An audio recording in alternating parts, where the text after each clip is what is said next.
full recovery from the infection and is now comfortable and continues to receive ongoing treatment and rehabilitation care. They've again thanked those who have offered messages of support. Mark Zuckerberg has turned to martial arts.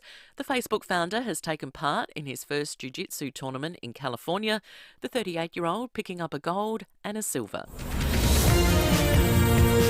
Now to 5AA Sport. It's nearly tax time. Act now for immediate delivery on Mitsubishi Triton from Agostino Mitsubishi, Nailsworth and Elizabeth. And it's good morning to Tom Wren. And a very good morning to you as well, Mel. Let's start with some football. And Port Adelaide's Junior Rioli is facing several weeks on the sidelines, with the forward set to face the tribunal tonight for an incident involving Essendon defender Jordan Ridley. Meantime, the AFL says no player should be targeted with persistent booing from fans after Sydney champion Lance Franklin was targeted at the MCG. Collingwood's captain, coach and chief executive have apologised. Essendon great Matthew Lloyd has told Wide World of Sports supporters reserve their jeers for the champions of the game because they're so good. You can't ban booing if it's just you're supporting your team. If there's any other tone to it, obviously go as hard as you can at supporters, but I just don't think you can stop people coming to the footy and boo. Meantime, St Kilda's Mateus Filippo has been rewarded for his outstanding season so far, given the Round 8 nomination for the Rising Star. Let's go to soccer, and the Socceroos could face Lionel Messi's Argentina in a match played in China. The Australians reporting plans are in the works for a game to be staged in mid-June. It's in a bid to improve diplomatic, sporting and business relations between Australia and China. Meantime, there's about 20 minutes to play in the English Premier League match between Nottingham Forest and Southampton. Forest literally just scoring in the last few seconds to take a 4-2 lead. Earlier, Everton had a 5-1 win against Brighton, while Fulham beat Leicester 5-3.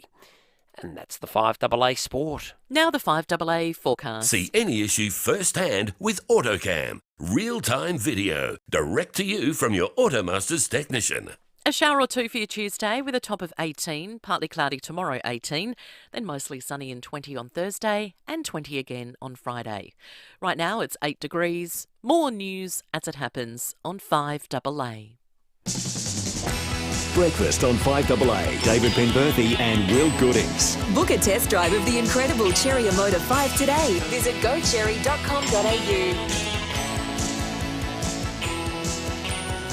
6 after 6, good morning to you. Welcome to Tuesday. It's the 9th of May. It's Budget Day in Australia. The Prime Minister will be on our program just after 7 o'clock this morning, previewing the budget that will be officially released this evening. We're going to go trial by jury after 7:30, following our news wrap that we've moved because of the Prime Minister taking prime of place at 7 o'clock this morning. Lucy's going to review Rain Man for us a little bit later in the morning, but we'll get you across all the developments happening right around Adelaide, Australia and the world over the course of the morning. Starting with some news about Telstra. We'll get to that in just a moment. David Penberthy, good morning to you. Good morning, listeners. Good morning. Will, the 9th of May, as they say. May the 9th be with you. That's what they say, isn't it? No, it's May the 4th be with you. No, that's all right. Sorry. Big Star Wars guy over here. Right. May the 9th be with you, as Luke Skywalker said. It could catch on. Yeah, okay. I just thought of it last night. I thought They're always looking for ideas for new sequels. Well, what are they up to now? The Revenge of the Sith, or what is it? The Siths? The No, they're well past. They're well past that. They're into prequels and sequels. How they met, that sort of stuff. You know, how R2-D2 fell in love with C-3PO. How that? Well, I mean, that's a controversial. How take. Chewbacca got the facial hair problem. You know, the backstories. I'm sure that's actually a racist take in a galaxy far, far away. But can you be racist towards Chewbaccas? I think Wookiees. Wookiees, exactly right. Wookiees. See, look at you playing dumb. You know what you're on about, don't you? Well, you can't avoid it. A lot of this stuff just sort of seeps into. Not May. I know what a not Wookiee May the is. 4th. Clearly, I know what a Wookiee is because it's a line in that great song about the Discovery Channel. You know, by that band. What are they called? The Lonely Island. Is that the name of the band? No, Lonely Island. Oh no, there's another band. That's a satirical band. Spin-off from that band though. Anyway, yes. Yeah, that's good safe. morning. What's going on with Telstra? That's not safe for breakfast radio. I'm glad you asked. So Telstra are working on an outage that they say are affecting mobile users that won't be able to make or receive calls. If that's you, let us know. They say technicians have been working on the issue since late last night. So if you're a Telstra customer, there's every chance that right now you can't make or receive calls. If you're in that boat, how will they contact us if they can't? That's an excellent point. Receive calls. Well, Could they write a letter in? No, they could tweet us. Or they could go on the Foodland Facebook live stream. Exactly. And they could communicate that way. We are... Stand out the front. They could shoot up a flare. I don't know. We've got a window here. Semaphore flags. Yeah, exactly right. It's make or receive calls. They may be able to send texts. Anyway, we're happy to be your sounding board and test subject this morning. 0448 08 1395 is the Dutton's text line number. The Infrastructure and Transport Department have just released some advice too for South Road, just near Mantville Road, one lane closed southbound due to SA Waterworks. There was an ominous sound first thing in the morning. South Road at Melrose Park, down to one lane. Have you got budget fever? Oh, yeah, I'm just trying to keep a lid on it. It's going to be good having the PM on the show. He's had a hectic few days. Only got back from London in the past 24 hours after attending the funeral. I still shake my head, not in disbelief, but I was thinking this morning, if someone had told me when I was working in the Canberra Press Gallery in the late 90s that this young knockabout bloke who didn't mind a beer from Marrickville called Anthony Albanese was a lifelong member of Labor's left faction. He'd been up to his eyeballs in every ideological brawl with the notorious Labor right, going back to the Richo and Keating era, that he'd not only become Prime Minister but end up sitting there dutifully at the coronation of the next King of Australia. If you could have got odds on that, I reckon it would have been about 200 to 1. Well, yeah, shortly after releasing a defence strategic review built around curtailing the influence of China, cozying up closer to the United States, and championing a nuclear submarine program in Australia. It wasn't and a waste dump as part of the deal. And a waste dump as part. It didn't feel like if you were charting the course of the Albanese Prime Ministership that it would have taken us here. No, but here we are. Yeah. In a much more nuts and bolts way, though, it's going to be. What about how much money they've recouped in the last 12 months? It's just extraordinary. So I wonder how much of that is because of all the prize money that was given out at the Live Golf tournament. I think that's a big part of it. There should be a budget line for Taylor Gooch is an asterisk in this year's forward estimates. So there's something happened at the Grange Golf Course. Given that they are so rolling in cash, maybe they could give some of that money to the Grange Golf Course so they can fix up the fairways. Or at least subsidise some of the members' fees. You pay $4,500. Oh, by the way, you can't play golf here anymore for the next 6 months. Well, you can play in part, but it's not what it was. If you haven't seen the photos, folks, the Tiser's got the story. A number of Grange Golf Club members are pretty upset about the fact that the course was left in less than pristine shape after the Live tournament a fortnight ago. Now, should be stressed, they did a survey of members, 7% are strongly opposed to the Live Golf tournament, which suggests that 93% either don't mind it at all or think it's the best thing since sliced bread. But I think the 7% have got a point. And to your point, getting a free ticket to attend is okay. But for the ongoing impact, I think there's an argument that the Saudi-backed golf tournament, which does have quite deep pockets, could maybe contribute a little bit more financially. I was thinking what it's akin to that would affect a larger number of people, and the best I could come up with, it'd be a bit like the state government saying, okay, you've bought your Crows and Power membership for next year, but there's only going to be 5 home games you can go to because what we're actually going to do is move the Fringe to Adelaide Oval for 6 months of the year. It's going to create a huge economic benefit, so, just deal with it, basically. Well, I reckon it'd be a bit more akin to if for Gather Round they said, look, we've decided that we're going to play some AFL games at the Goody Saints Oval, some at the Seaton Ramblers Oval there. We're going to play some at the towns in Edwardstown and Fitzy's old club, the Cockle Divers. So you had the GWS Freo clash down there, and they came in, put in all this temporary infrastructure to accommodate the crowd, drove tractors back and forth over the oval after they were removing it all, and then you said, well, we've put you in the national spotlight in that game, and the fact that you can't use your oval for the next 8 weeks is neither here nor there, because it's the enduring damage that's done. I think. Yeah, exactly right. If you're at Grange Golf Club member, we'd love to hear from you. 8223 or on the Dutton's text line. Dutton's brand new Ram dealerships in Murray Bridge. Ram eat utes for breakfast. Now, someone has pointed something out quite clearly here. Andrew from St Mary's saying, "May the 9th be with you," and Albo just returned home from the funeral. I know I'm half asleep, but his camera not switched on. I may have said funeral. I meant to say coronation.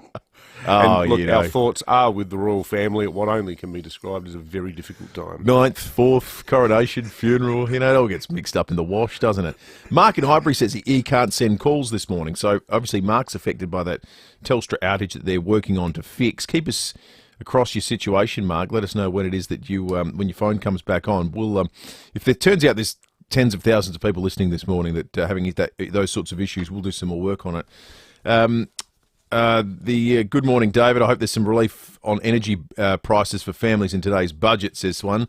My last electrical bill has grown up to be a William. That's good. Well, there will be some relief for households on the energy price question. Part of that $15 billion worth, or nearly $15 billion worth of cost of living relief that's been announced in the budget. We'll get into that and a whole host more with the Prime Minister after 7 o'clock this morning. FIVEAA News headlines are coming up next. It's time to raise the bar. If you're organising an event, anything from a small meeting to a grand gala, you'll know there are many things to consider. So trust the experts at Adelaide Convention Centre to help you elevate your vision. With the support from our team at every stage, you'll be amazed at what can happen in turning each aspect into an unforgettable experience for both you and your guests. Contact our team and discover the magic to elevate your vision at Adelaide Convention Centre.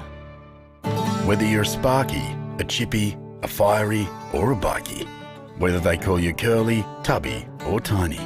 Whether next door means a few feet or a few miles. We know the weather's harsh in South Australia. But Olympic Industries carports, verandas and sheds are tougher than most. And if they're strong enough in the country, they'll be strong enough in the city. Some say strong as an ox, others say hard as nails. We just say built to last. Olympic Industries. Always expect the best from Adelaide Appliance Gallery, home of designer appliances, which means right now you'll save up to 15% on Falcon upright cookers, plus receive a special 10-year warranty for this month only. Also this month, Miele are offering a 10-year warranty. That's a 10-year warranty on Miele this month only. We can also arrange delivery, installation and removal of your old appliance. Adelaide Appliance Gallery, home of designer appliances, Paynham Road, St Peters. T's and C's apply. Is it just me? Or does ham made from pork raised right here on Australian farms taste so much fresher? Nah, it can't be just me. So if you want true Australian ham, just pick a pack with a pink pork logo. You know what's become a huge deal at Mawson Lakes Mazda? Our end of financial year deals. Want to know a secret? We can give you amazing prices right now. Yep, Mawson Lakes Mazda is clearing new and demo stock at prices you'll normally get in June. And they're available for immediate delivery. Don't wait. Get in before the end of financial year rush. Mawson Lakes Mazda, just a short drive from the city. 9 News is made in Adelaide for Adelaide. And has been since 1959. I'm Kate Collins. And I'm Brenton Raglas. Join us for 9 News tonight at 6. Breakfast on 5AA. David Penberthy and Will Goodings. Test drive the Cherry Emoda 5 at Cherry Glen Osmond from 33k drive away with immediate delivery. Go Cherry. 17 minutes after 6, news headlines on this Tuesday, the 9th of May. The state funeral for comedian Barry Humphries will be held in Sydney, according to News Corp. That's different from what the Prime Minister said last week when the expectation was that Barry Humphries would be honoured with a joint state funeral, co-hosted by New South Wales, Victoria and the Commonwealth. News Corp this morning reporting the family has decided to hold the service in Sydney, declining the offer of a service in Melbourne, even though he was born and raised there. That is a really interesting story, and I think it shows the antipathy, or not, maybe not antipathy, maybe just the sense of sadness that the family feels about the way Barry Humphries was treated in the latter years of his life by the desperately unfunny souls who run the wrongly titled Melbourne Comedy Festival. And all that PC tosh headed by the not very entertaining or amusing Hannah Gadsby, the handing back of the Barry Award, or the renaming of the Barry Award over Humphries' alleged transphobia. Probably also shows too that, and this was the story we did here. We broke the story on 5AA when in poetry form, Humphries declared that he no longer had any real affection for his hometown, and that the favourite city, his favourite city in Australia, was now Adelaide. It's sad, isn't it? Yeah, it's sad how he was treated in the end. Oh, I just think it's just typical of, you know, it's like the no-name comics you see on Twitter saying, well, I've never found John Cleese funny. Like, well, nobody's ever found you funny, and there's no danger that they ever will. The only thing that you and John Cleese then have in common. A man has been jailed over an attempt to smuggle methamphetamine into Australia, concealed in rotting raw cow hides. More than 600 kilos of crystal meth was found in Melbourne in 2019. The 45-year-old Mexican national will spend at least 15 years behind bars. It's a putrid way to do it, isn't it? I mean, I'm not saying that there's a nice hygienic. Well, there's nicer ways of doing it, isn't that's there? right. Maybe bags of lavender for your undie drawer. Rotting cow hides. Yeah, he must have been a real. There's nothing glamorous about the drug trade, is there? After he'd knocked off. No, this is what I can't understand. Like, you made the point about meth. Why does anyone take it, given it's got the most effective marketing campaign against it? But equally, yeah, who goes? Yeah, the old working in the drug trade sounds like it might be. Maybe it's because it's glamorised a bit. Yeah, but then at the grassroots level, there's nothing glamorous. But there's the bloke that was a story on yesterday, who here in Adelaide was tasked with transporting it in these brass cookware pots. But around Adelaide, it just arrived in the state. Now, it will likely go away for God knows how long. But he was getting paid $2,000. Yeah, it's pathetic. $2,000. Do a week's work. Yeah, exactly. Do a week's work in almost any job, and you'll get $2,000 these days. And it's generally very little risk of going to jail. Yeah. It was one of the good things about working, say, you know, as a brickies labourer, is they don't arrest you. You've got to have done something really wrong. Yeah. Do you? The first official portrait of His Majesty the King following the coronation has been released. King Charles III is wearing the imperial state crown, holding the orb and sceptre with cross. Love the orb. We need an orb and sceptre in this country, don't we? We've really missed a trick there, haven't we? I want to get one of those big swords like that Penny Mordaunt MP was carrying around. That was cool.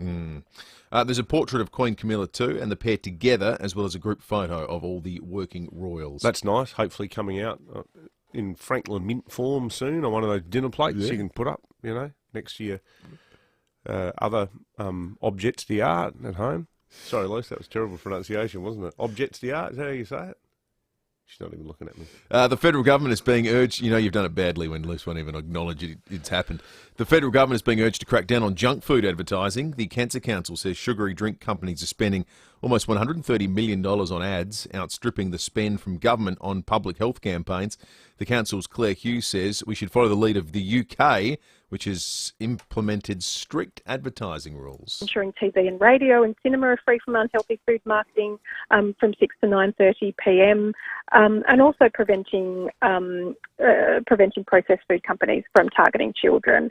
Yeah, let's just let the health lobby decide who can and cannot advertise, because I think one other unexplored part of this is there's a lot of reckless businesses in South Australia that make this product called wine, and there's some scientific evidence to show that if you drink more than 14 and a half glasses a day, you might do yourself a mischief. So maybe, Darrenberg and Penfolds. Shut them down too. Well, why not? Let's just start the conversation. Air raid sirens have sounded across Ukraine after a night of intense Russian air attacks. Explosions have been heard in the capital, Kyiv, where 5 people have been injured in what's been described as the biggest kamikaze drone attack of the war so far, while a Red Cross warehouse in Odessa went up in flames after it was struck with missiles from long-range bombers. You know, they don't have trouble with sugary drinks in places like Pyongyang. They don't. Very strict sort of rules about capitalism operating up there. Old Lee, what's his face? What's his name again? Kim Jong-un. Kim Jong-un, that's right. Yeah. Queensland Police Commissioner says it's dangerous for civilians to take the law into their own hands amid a rise in vigilantism in the Sunshine State. More than 100 people took to the streets in Rockhampton on Sunday, turning up at homes where they believed young criminals were living. Katrina Carroll is concerned acts of vigilantism will result in a death in the community. The scenes were quite remarkable. Yeah. Seeing the people wandering around. Ironically, though, Kim Jong-un is a bit on the porky side, isn't he? So He the is. advertising ban in North Korea doesn't appear to be working. Certainly not for him. Well, Maybe he's got a secret supply of Fanta. Well, I think there's a subtle distinction between being anti-capitalist and delicious food. Well, yeah. You know, you just can't. He doesn't. I'm sure they've got soft drinks. They just don't have a range of soft drinks. Yeah, right. There's probably a state sponsored one. North Korea Cola, Freedom Cola or something. Let's have a look. Let's have a look at the weather. 7.7 degrees outside in the city at the moment, outside of Canberra, the coolest capital in Australia right now. Canberra, though, is streets ahead. Minus 2.4 in Canberra. If you need to envisage somewhere worse off than where you are to make yourself feel better, picture Canberra this morning. You know, this is it. You have these moments, and I have them a lot, having lived long enough away from Adelaide to know how great it is living back in Adelaide again. So imagine this. You're in Canberra today, you're working in the press gallery, it's your job to wake up in an environment where it's -2 and then do nothing for the next 7 hours because there's nothing to write about. You go and you get herded into a queue inside Parliament. So you arrive there, your feet are still cold from walking around. Then you get locked in a room with nerds for 3 hours reading about literally a 1.5 metre high pile of really boring documents. They don't let you out till 7 o'clock. You know, and there's so many other ways you can make a living than doing that. You know, between so many other cities you can live in. Between the start and end of that sentence, about 7 journalism students just dropped out. I just got word. Tom Wren's in the 5AA Breakfast Studio. The weather today, beyond what it is right now, 18 degrees, the top today. Shower or two up to a mill of rain. It'll be dry for the next couple of days. Wednesday, 18. Thursday, 20. We look towards the weekend. Friday, 20 in the middle of rain. But the weekend is magnificent. Saturday is going to be 21, clear. Sunday, 22 and sunny. Monday, 22 as well. So there's some good times on the way. That Mother's Day forecast is just perfect. Tom Wren's here. Nearly tax time. Act now for immediate delivery on Mitsubishi Triton from Agostino, Mitsubishi, Nailsworth and Elizabeth. Morning to you, Rennie. Morning, Will. Morning, David. Yeah, great news for the Crows St Kilda game on Sunday. Fellas, I don't know if this gives you any comfort or not, but it's good to know that perhaps supporters and officials in other sports get frustrated with refereeing as much as we do. This story I thought really caught my eye. The boss of the New Zealand Warriors, a rugby league team of the major sponsor 1NZ, which is the mobile carrier in New Zealand, has accused the NRL of cheating of the highest order. So clearly upset that his team went down on the weekend. Sent out a tweet. Are you kidding me? How biased are the at NRL bunkering referees against the New Zealand Warriors? Have they got money on them to lose? It's like we're permanently playing against 14 on the field and they want us to play with 12. Then someone wrote back to him and he said, it's outrageous and so incredibly frustrating. Imagine how the team feel cheating of the highest order. And so the NRL is now set to review his comments and the referees, the association, could be suing him as well. So well, the allegation that money changed hand kicks it above irate fan, I think. Yeah. If you just this is ridiculous. You know, New Zealand never gets a fair go. Okay, that's one thing. But once you say, have they got money on the game, you're in strife. Might have had a couple of reds, I reckon. Pure and simple defamation. You're accusing them of being corrupt, of actually being on the take, breaking the laws of the game in order to make a profit. Yeah. I didn't finish my law degree, but I did enough of it, to know that that's just not on. Yeah, so he's in a bit of bother this morning. So who's the guy? Is he the sponsor? He's the CEO of the major sponsor. So this is like the head of Toyota going berserk about Ben Keys not getting hold of the man in the square on Saturday. Correct. Yeah. Spot on. Or the Port's big sponsor now is MG, isn't it? Yes. Yeah. Yep. So speaking of Port, how many weeks for Junior? 3? Oh, I just struggle with it. Yeah, well, he's going to be. He's referred to as director of the tribunal, so it has to be 3. That's what they're going for. I don't think the vision's sickening. No it's way. an accident. He didn't mean to do it. Yeah, I watched it twice, thinking, hang on, why is it? You know what? 10 years ago, you probably get off, but you don't even get looked at. But the problem is, you wouldn't get looked at these days. Got him high, careless, and unfortunately, if Ridley had gone off the ground or played out the match, there wouldn't have been any case to answer. No, it might have been a free kick, and even then, but because the vision's he went not off, very conclusive either. It's quite distant. Yeah. Well, this is just it. But I think we're going to we're not going to get comfortable with it, but we need to acknowledge the reality that none of this matters anymore. There's no scientific analysis of these things. There's no what was he meant to do question. The reality is the AFL wants to be able to be in a position one day where they can get up and say, every time someone got knocked out, we made sure people were punished.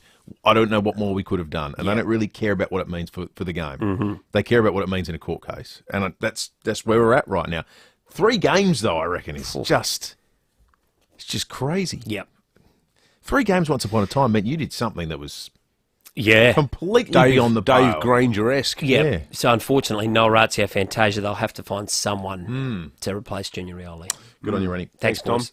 Tom Wren, it's nearly tax time. Act now for immediate delivery on the Mitsubishi Triton from Agostino, Mitsubishi, Nailsworth and Elizabeth. Australia's greatest sporting rivalry is back with the 2023 Ampol State of Origin Series. Witness the game's best players square off in the ultimate fight for state pride as 2 of the greatest coaches, Freddie Fittler and Billy Slater, go head-to-head. The Maroons' dominant performance last year saw them reclaim the shield, so the Blues will be out to deny Queensland another series win. Ampol State of Origin kicks off Wednesday, May 31 at Adelaide Oval. Unreal. Secure your seats today at nrl.com/tickets. For nearly 40 years, no one has done certified used cars quite like Steinborner Automotive, with dedicated yards including SA's best range of commercials loaded and ready to go, including SA's only dedicated small car and SUV centre, and SA's only large SUV and 4x4 centre suited for any lifestyle. Steinborner still also has the best range of Commodores from ZBs to the collectibles. View all late model used vehicles at steinborner.com.au. Steinborner Automotive. It's well worth the trip. Gents, have you got the urge to pee again, even though you only just went? Caruso's Pee Less for Men relieves that annoying gotta pee again feeling and helps support healthy bladder and prostate function. So, if your need to pee all the time is getting in the way of enjoying life, try Caruso's Pee Less today. Caruso's Pee Less is made in Australia, comes with a money-back guarantee and is available from leading pharmacies and health food stores. Always read the label and follow the directions for use. Watching footy with your mates? Brilliant. But heading to the Adelaide Oval and watching the footy in a corporate box with your mates? That's awesome! Buy any Lion beer, including Hans Super Dry, West End, Stone and Wood or 4X Gold from the Albion Hotel, Birkenhead Tavern, Lighthouse Wharf, the Excelsior or the Sundowner in Whyalla for a chance to win. You and 3 mates living large in a corporate box at Adelaide Oval. There's 4 packages up for grabs. You just know it's a Barreau Hotel. T's and C's apply.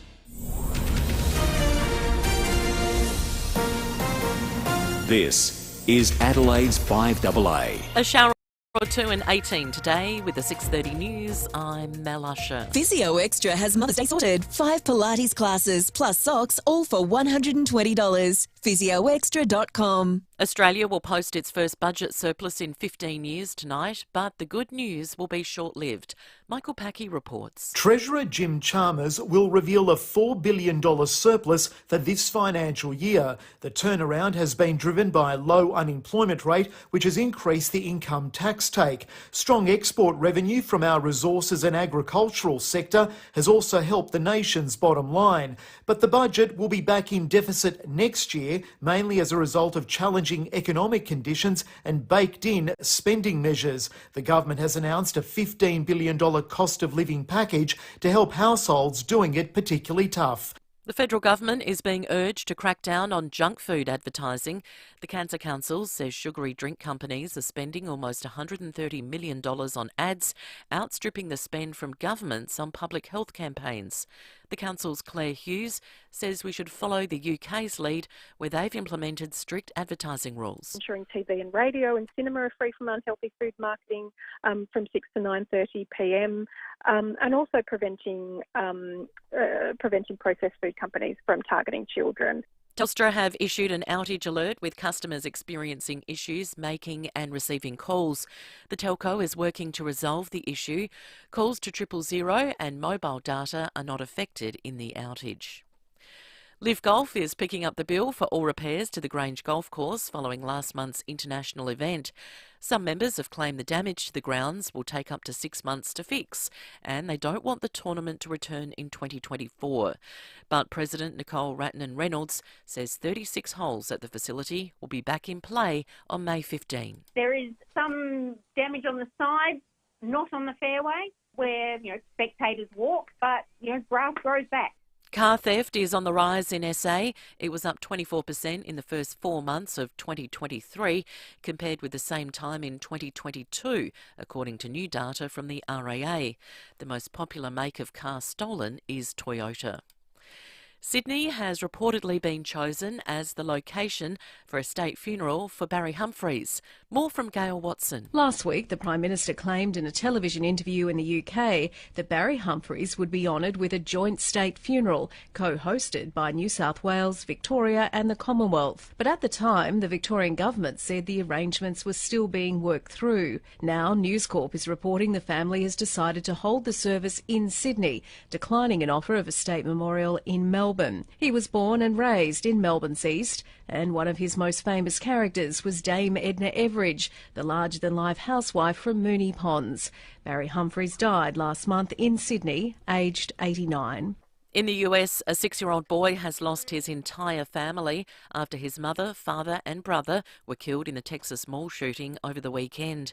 They'd gone to the shops to exchange clothes he received for his birthday last week, but were gunned down in the massacre. A GoFundMe page has been established for the boy, William, raising almost $500,000 in only 4 hours.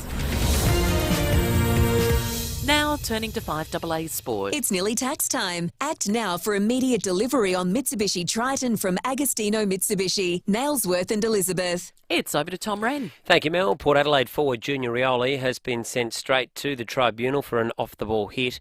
Rioli has been charged with striking Essendon defender Jordan Ridley, which left him concussed. The match review officer has graded the strike as careless conduct, severe impact and high contact. Meantime, 9 players can accept fines over a melee during Collingwood's win against Sydney. And the Pies captain, coach and chief executive have offered an apology to Sydney and champion forward Lance Franklin after he was booed by the crowd at the MCG on Sunday. The club says it doesn't support booing, particularly champions of the game. Let's go to soccer. Adelaide United's players are set to train today ahead of Saturday's opening leg of their semi-final tie against Central Coast. Meantime, Nottingham Forest has dug itself out of the relegation zone following a crucial 4-3 win against Southampton, the home side sealing the result with their 4th goal in the 73rd minute. You're going towards the near post, Gibson White. Oh, what a brilliant goal. Danilo rounded it off, but the approach play was admirable. Audio there thanks to Optus. The result almost certainly means the bottom-placed Southampton will be relegated. Another side in real danger of going down is Leicester after suffering a 5-3 loss to Fulham, while Everton is now out of the drop zone. That's after a huge 5-1 win on the road against Brighton. And that's the 5AA Sport. Now the 5AA forecast. See any issue firsthand with AutoCam. Real-time video, direct to you from your Automaster's technician. Heading for a top of 18 today with a shower or two, partly cloudy tomorrow 18, Thursday mostly sunny 20, Friday 20 as well. Right now it's 8 degrees. More news as it happens on 5AA. Will retirement living suit you? Get a sneak peek of the lifestyle you could enjoy at FIVEAA's free open home events across Adelaide from the 20th to the 27th of May. Come along with family and friends to explore our communities, inspect our display homes, discover our social activities and chat with our friendly team. Take the first step and search FIVEAA Open Home today. You can look forward to a very warm welcome. RSVP is essential and COVID-safe practices apply. 5AA Breakfast is streaming live right now. To watch, simply head online to 5AA Facebook or search 5AA on YouTube. Breakfast on 5AA. David Penberthy and Will Goodings. Book a test drive of the incredible Cherry Motor 5 today. Visit gocherry.com.au. 23 to 7, 7.7 degrees outside at the moment. It is cool in Adelaide. Good news about the weather towards the end of the week, and Mother's Day is going to be an absolutely cracking day as well. Bad news for South Road already this morning. South Road, Melrose Park, just near Mantle Road, has one lane closed southbound due to SA Waterworks, so expect delay there at Melrose Park on South Road. Now, the other thing that there is bad news about is for Telstra customers. We continue to get Dutton's texts from people who are Telstra customers that can't make inbound or outbound calls. That seems to be a national problem that Telstra are working on at the moment. It might well be you. We think you can text us. It seems to be the case. Internet connectivity doesn't seem to be affected. It does seem to be related to the old-fashioned issue of making calls. If that is you, let us know what the situation is, and most importantly, if it fixes itself anytime soon.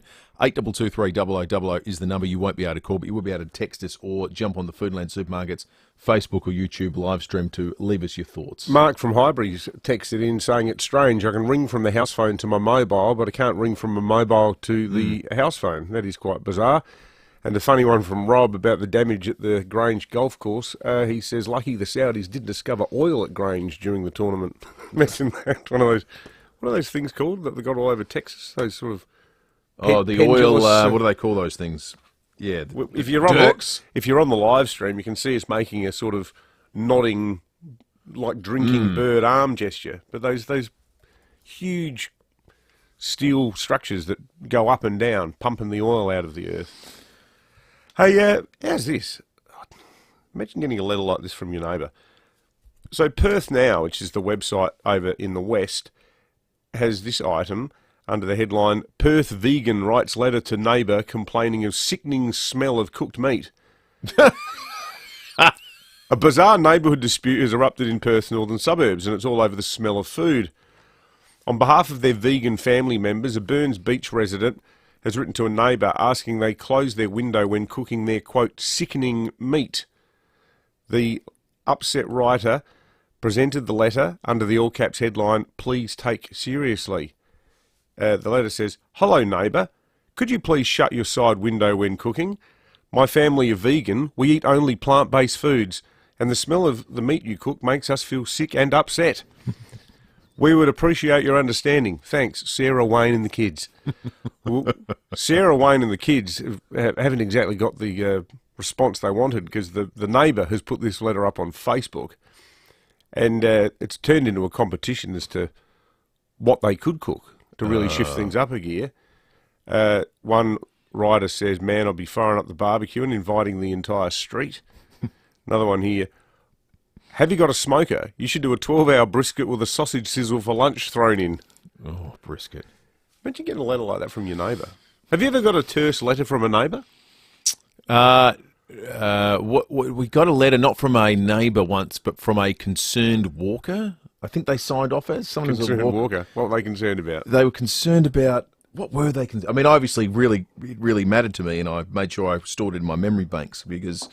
I didn't just throw it straight in the bin. It was something like, can you please make sure that one of our little hedges things had grown out a bit, and they'd left a concerned walker. It was a tripping hazard. Did they put their name or their phone number on it? No, they signed. Concerned walker was written at the regards.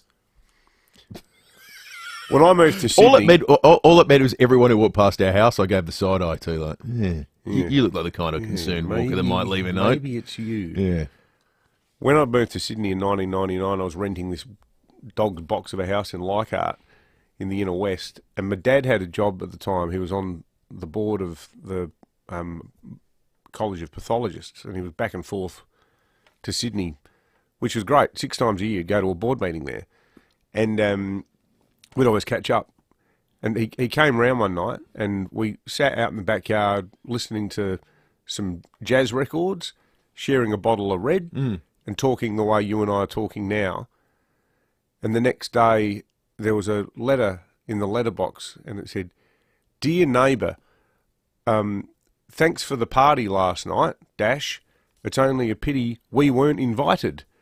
Given that you were new to the area, I thought this might be an opportune chance to advise you of your rights, and responsibilities, !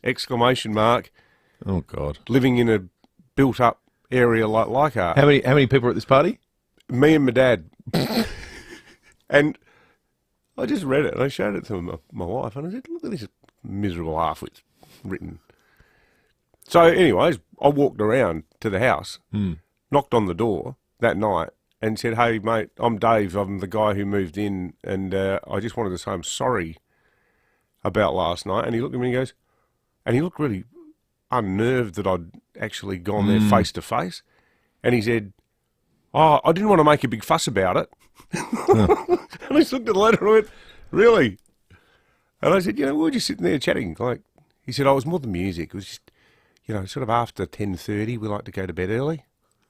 Thinking you are living in the biggest city in Australia, mate, in a really built-up area. Like, maybe you go and live in Nyngan or something if you want the quiet life. I think there's a rich vein here, potentially. People who've either written, you can own up to writing a letter, that written or received letters from neighbours, anonymous or otherwise, that have pointed out a behaviour of yours, or you're pointing out a behaviour of theirs, that annoys you. That's what this boils down to ultimately, isn't it? That person and that household does stuff that I find slightly irritating. It's sort of a desire for control, isn't it? You want everything in your life to be perfect. Which is like what road rage is in a way. It's like, oh, that person cut me off, I'm really going to get them for doing that. Yep. 8223 is the number. I'd love to hear from people who receive narky letters from neighbours, anonymous or otherwise. A lot of vegan food stinks. Have you ever smelt cabbage when it's been cooked? Yeah, not great. It's a flatulent quality. Not great. It's disgusting. Kale doesn't Does smell meat that ever good. smell? If you've made the conscientious decision not to eat meat, it doesn't stop smelling good, though, does it? I didn't realise that was the smell of a steak cooking or bacon. It's like people who don't drink coffee but love the smell of it. I don't know why women wear eau de parfum on their wrists. They should just put a bit of cooked bacon on there instead. Well, one of the greatest smells on earth. I just don't know what that would be signalling. That'd be my concern. I'm just not sure. Might be society headed for ruin if you just a bit of gyros juice. Smells superb. I'm not sure that's the feelings that the perfume's trying to elicit, but you know what? It's a good smell. They've missed a trick there, the people at Givenchy. Matty Portferrell says the answer that you wanted, David, was oil derrick. Oil derrick? An oil derrick. You said that, Will. I said Dirk. I knew Dirk. It was yeah, Dirk. Dirk. He Dirk his brother. Dirk's much smaller. Yes. Thank you, Matty. Thanks, Matt. 16 minutes to 7. We're going to check traffic and come back with police and weather in just a moment. For your chance to win a $4 million grand prize, visit homelottery.com.au.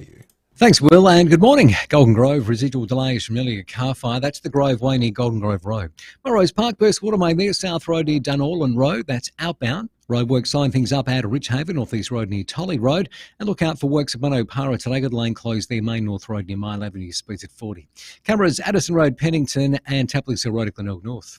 With the longest load length in its category, Renault Traffic Van is the ultimate mobile office. Order now to lock in end of financial year delivery at your Renault retailer.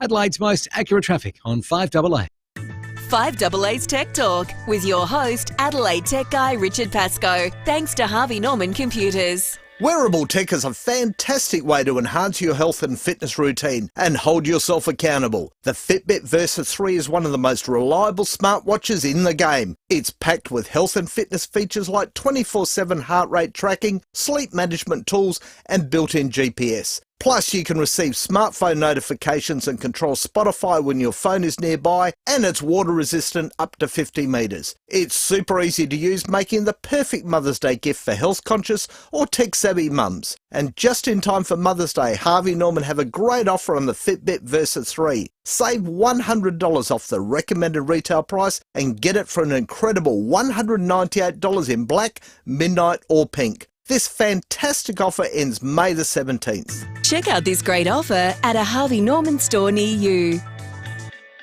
Hurry into Ranella Mazda. We're stocked with CX-5 and CX-9 ready for immediate delivery. No reasonable offer will be refused. CX-5 and CX-9 stock must be cleared. Just 25 minutes from the CBD. Only at Ranella Mazda. LVD 152780. BDO Fast Movers SA celebrates South Australia's fastest growing, most innovative and arguably smartest even, small to medium enterprises. We're happy to announce that the top 25 businesses for 2023 have been announced. Congratulations to Humani Hut on first place, Destination Homes Australia on second place, and 5 Cars coming in at third place. These companies were recognised by the South Australian business community at EOS by Sky City on Friday, the 5th of May. And we'd also like to congratulate Codefish Studio, who won the Excellence in Business Award, Humani Hut on winning the Fastest Employment Growth Award, and Discount Party Supplies on winning the Elevated Success Award. Well done to all. For the full list of finalists, visit fastmoverssa.com.au. 9 News is made in Adelaide for Adelaide. And has been since 1959. I'm Kate Collins. And I'm Brenton Raglas. Join us for 9 News tonight at 6. Breakfast on 5AA. David Penberthy and Will Goodings. Test drive the Cherry Emoda 5 at Cherry Glen Osmond from 33k drive away with immediate delivery. Go Cherry.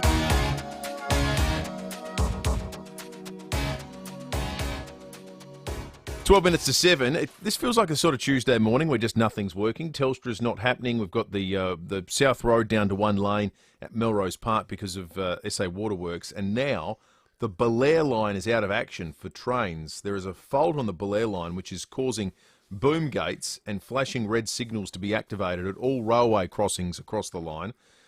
Techs are working on the issue, but SAPOL are saying motorists are asked to avoid the area. No Belair line trains will be running until resolved this morning. Yes, all happening particularly down the southern side of the city. Was there a solar flare overnight or something?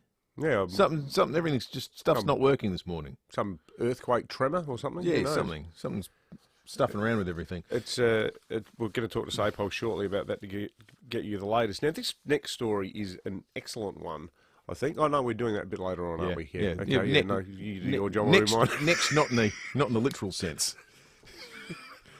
That was good though. You're gearing up.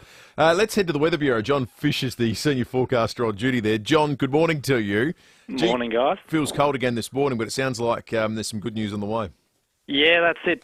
Currently sitting around 7.5 degrees in the city. So, coolish morning. Not quite as nippy as it's been the last few mornings. But, things are slightly improving over the next few days. But today, still in for the chance of one or two light showers. I think we're going to see a bit less around than we saw yesterday. But, just maybe one or two light ones around. Headed for 18 degrees, though. So, a couple up on yesterday. And really, the last 5 days have essentially been about 16 degrees, so more like July, but things are starting to become a bit more milder. After one or two light showers left in it today, we are looking at dry conditions for Wednesday and Thursday, up to 20 degrees for Thursday there. Some nice conditions, mostly sunny, and then as we move into Friday, the next change just slipping to the south actually, so it's weakening out a little bit, so probably not going to be much in it on Friday and still going for 20 degrees as a maximum, and then looking like a pretty good weekend up into the low 20s, even 22 for Mother's Day on Sunday. So, looking better over the next week. Good on you, John. Thank you. Senior forecaster John Fisher from the Bureau. Getting some terrific texts through on the Duttons text line with people, anonymous letters from neighbours advising them about antisocial behaviour. We'll get to those in a moment. First, SAPOL, Senior Constable Jen Cullinan's on the line. Jen, as we've just said, there's about to be some traffic chaos for Blackwood and Belair residents. Yes, absolutely. Unfortunately, the boom gates are down on the Belair line.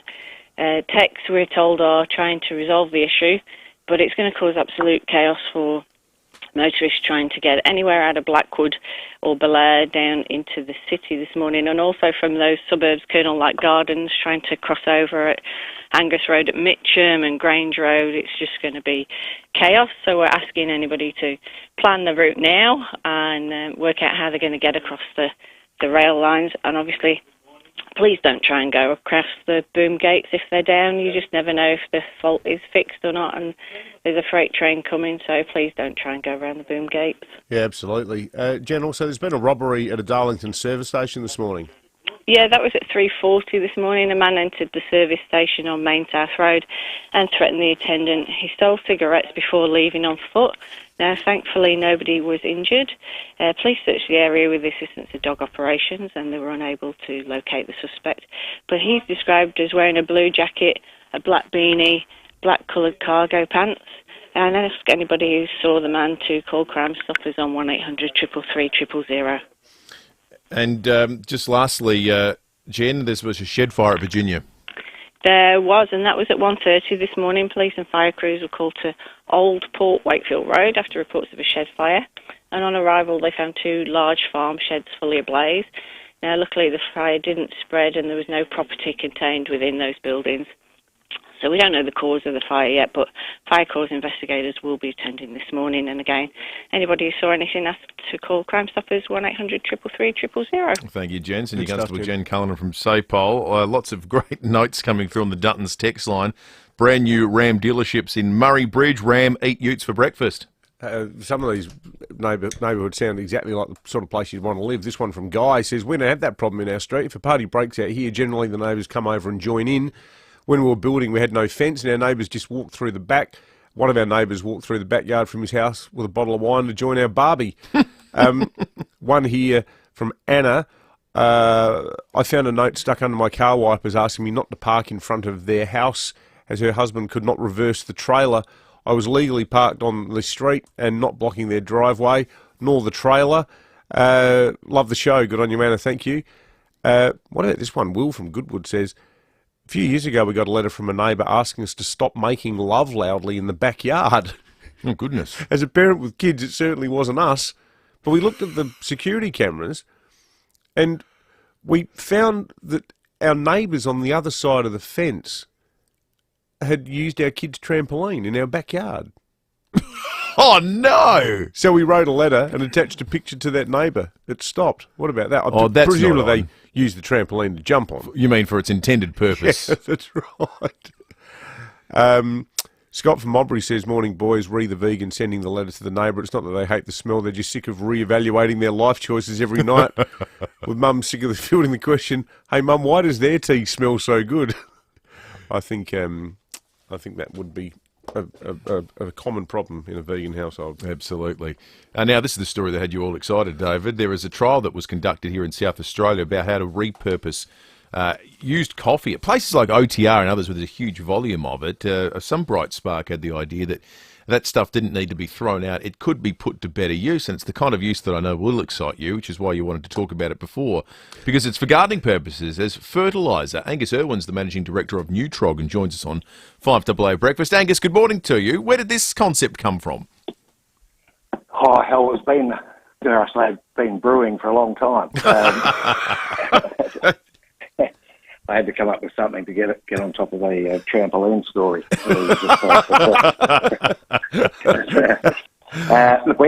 We've always been looking at. We are a recycling waste company, and we do it slightly different from others insofar as we don't find a waste and then repurpose it. We more target wastes that are ideal for our application, and so we're always interested in wastes that are uniform in their nutrient availability and content, and there's large quantities of it, and coffee really does fit that bill, and it's also got some unique characteristics. But the issue was in their collection. I mean, a coffee shop that might produce 1,000 coffees a day or a week, that's only 30 kilos of waste, and so the difficulty is in the collection. So it's always been a good material, just haven't been able to find the mechanism to collect them.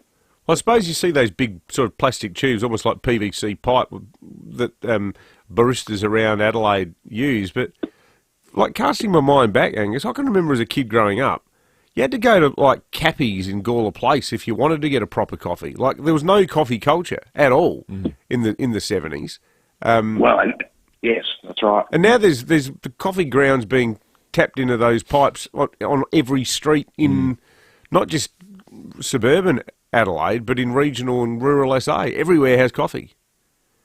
Yeah, that's correct. And that, I think I mentioned before, Planet Ark put out a report in 2016 which said that there's 6 billion coffees drunk in Australia every year. Jeez. And at 30 grams per coffee, that's 180,000 tonnes. So it's a huge amount, which is clearly growing in that period. Now, mate, I must admit, I'm as a keen amateur gardener, I'm a big fan of your Nutrog gear. I've used a lot of your products and find that they're all crackerjack. Are there any special qualities that the coffee grains bring in a sort of fertilising sense? Look, there are, and we're clearly looking for more. To really change this product, I guess, from a novel, just a good everyday, all-round organic fertiliser to be something more specialist, which would allow us to, I guess, elevate that probably out into the commercial world, which would then clearly generate a hell of a lot more volume and allow us to collect more waste. But, I mean, the coffee has various characteristics. It'll suck the moisture out of snails and slugs. It actually attracts bees. Yeah, right. It's got various things that within that seem to be controlling nematodes, and so we are continuing to do more research to really find that elusive hook, and we're actually also doing other research where we'll actually be able to add various other things into that product to make it work even better. But the product we've come up with is pretty special, and the results it's showing out in the marketplace are pretty good as well. Yeah, good stuff. You guys still based up there at Camman too, aren't you? We certainly are. Yeah. No, great South Australian business. Well, good on you, Angus. Angus Irwin, the Managing Director of Nutrog. So next time you're having a flat white, you'll be doing your bit for South Australia's gardeners. The stats were amazing. So I was just looking up. Angus said 25 billion coffees consumed in Australia each year, which means that's one coffee for on 240 days of the year. Every single Australian has a coffee. That's what it basically works out to. Which is interesting, given a lot of them don't have coffees. That's so every Australian has 240 coffees a year, basically. Man, woman, child, newborn. That's the average. So that works out to basically being almost every working day. There's 260 working days in 2023. So essentially, every Monday to Friday, everyone's accounting for a coffee a day. Do you ever bought coffee every day? I wouldn't have bought coffee every day, but on weekends I'd have many bought coffees. Seriously? Yeah. I'm doing well above my 240. I'm doing some of the heavy lifting on behalf of my fellow Australians. See, I'm unders on the bought ones. You're an instant guy. Yeah, I love the instant. Now, Kim from Sapole just rang us. Some good news for Bell Airline commuters. That incident is now rectified, so all services will be back up and running ASAP. Well done to the techs who got that one fixed. Yet to hear from the techs working on the Telstra outage overnight. Getting sporadic reports. Some people's phone lines seem to be working, others not so. That one's a national problem. This is a local one, so well done to those for getting the Bell Airline back up and running. The Prime Minister of Australia is going to join us on the other side of 5AA News. For nearly 40 years, no one has done certified used cars quite like Steinborner Automotive, with dedicated yards including SA's best range of commercials loaded and ready to go, including SA's only dedicated small car and SUV centre, and SA's only large SUV and 4x4 centre suited for any lifestyle. Steinborner still also has the best range of Commodores, from ZBs to the collectibles. View all late model used vehicles at steinborner.com.au. Steinborner Automotive. It's well worth the trip. You know, there's a really simple way to be sure the ham you're buying is made from Australian pork. You just look for a pink box on your packs. That way, you'll know the pork comes fresh from our farms. And not shipped in from overseas! Yep. A pink box on your pack also means the ham has passed Australia's strict quality controls. So your ham will taste great. So, for true Australian quality, just pick a pack with a pink pork logo. Thanks a lot. Online, on DAB Digital Radio, and on 1395 AM. Talking Adelaide. This is Adelaide's 5AA. A shower or two, 18 today. With the 7 o'clock news, I'm Mel Usher. Looking for the perfect winter exercise? Physio Extra offers clinical Pilates at 6 locations. PhysioExtra.com. There are Telstra issues this morning. Customers are having problems making and receiving calls. The telco is working to resolve the issue. Calls to 000 and mobile data are not affected. A significant cost of living package will be at the centre of the Albanese government's second budget. Almost $15 billion will be spent on various measures, but there are concerns they may lead to an inflation spike. A budget surplus is also expected. PwC Chief Economist Amy Oster says people will need to see beyond temporary good news. This year we may have a small fiscal surplus. If we do get it, I would call it a flash surplus, because it's really being generated by higher than expected revenues. But we know there's a lot of expenditure baked into the budget that the government will have to address if it wants to generate a balanced budget going forward. There's been an early morning robbery at a Darlington service station. Police were called to the South Road outlet just after 3:40 after a man fled with cigarettes. He's described as wearing a blue jacket, black beanie and dark-coloured cargo pants. Suggestions the grounds at the Grange Golf Club have been left badly damaged after last month's live event have been dismissed. Some members have claimed repairs will take up to 6 months to be completed, and they don't want the tournament back next year. But President Nicole Ratnan-Reynolds says the facility will be back in full play on May 15, with Live Golf paying for all repairs. She says a survey of members after the tournament found 86% were very happy, just 7% were dissatisfied. It's like any other event, Tasting Australia in Victoria Square. When you take infrastructure out and replace the grass, it's standard practice. And for something as huge as this and the benefit to the state, not everyone will be happy, but as a committee, we're pretty happy with the outcome. The first official portrait of His Majesty the King following the coronation has been released. King Charles III is wearing the imperial state crown and holding the orb and sceptre with cross. There's also a portrait of Queen Camilla and the pair together, as well as a group photo of the working royals. There's a health update for John Farnham today. His family has released a statement on his overall well-being following his cancer surgery in August last year. He's fully recovered from a recent chest infection that landed him in hospital and is continuing to receive ongoing treatment and rehabilitation. They've again thanked everyone who's offered messages of support. Now turning to 5AA Sport. It's nearly tax time. Act now for immediate delivery on Mitsubishi Triton from Agostino Mitsubishi, Nailsworth and Elizabeth. Here's Tom Wren. Thank you, Mel. A busy night awaits the AFL Tribunal with 4 players to front up, including Port Adelaide forward Junior Rioli, who appears to be facing a ban of at least 3 weeks for a high bump on Essendon defender Jordan Ridley. 3 other players are appealing their suspensions they received on the weekend, including Melbourne forward Jacob Van Rooyen, who received 2 weeks while attempting to spoil Gold Coast defender Charlie Ballard. Carlton's Nick Newman and Geelong's Brad Close will also appeal 1-match suspensions they received. Meantime, Crows defender Wayne Miller has told Rowie and Timmy G they still feel there were a lot of positives from Saturday's match against Geelong, despite the fact they lost by 26 points. We'll go on to the next one knowing that we can put it up against the top sides and give us a little bit of confidence that we can play against them top sides and really challenge them and if not beat them.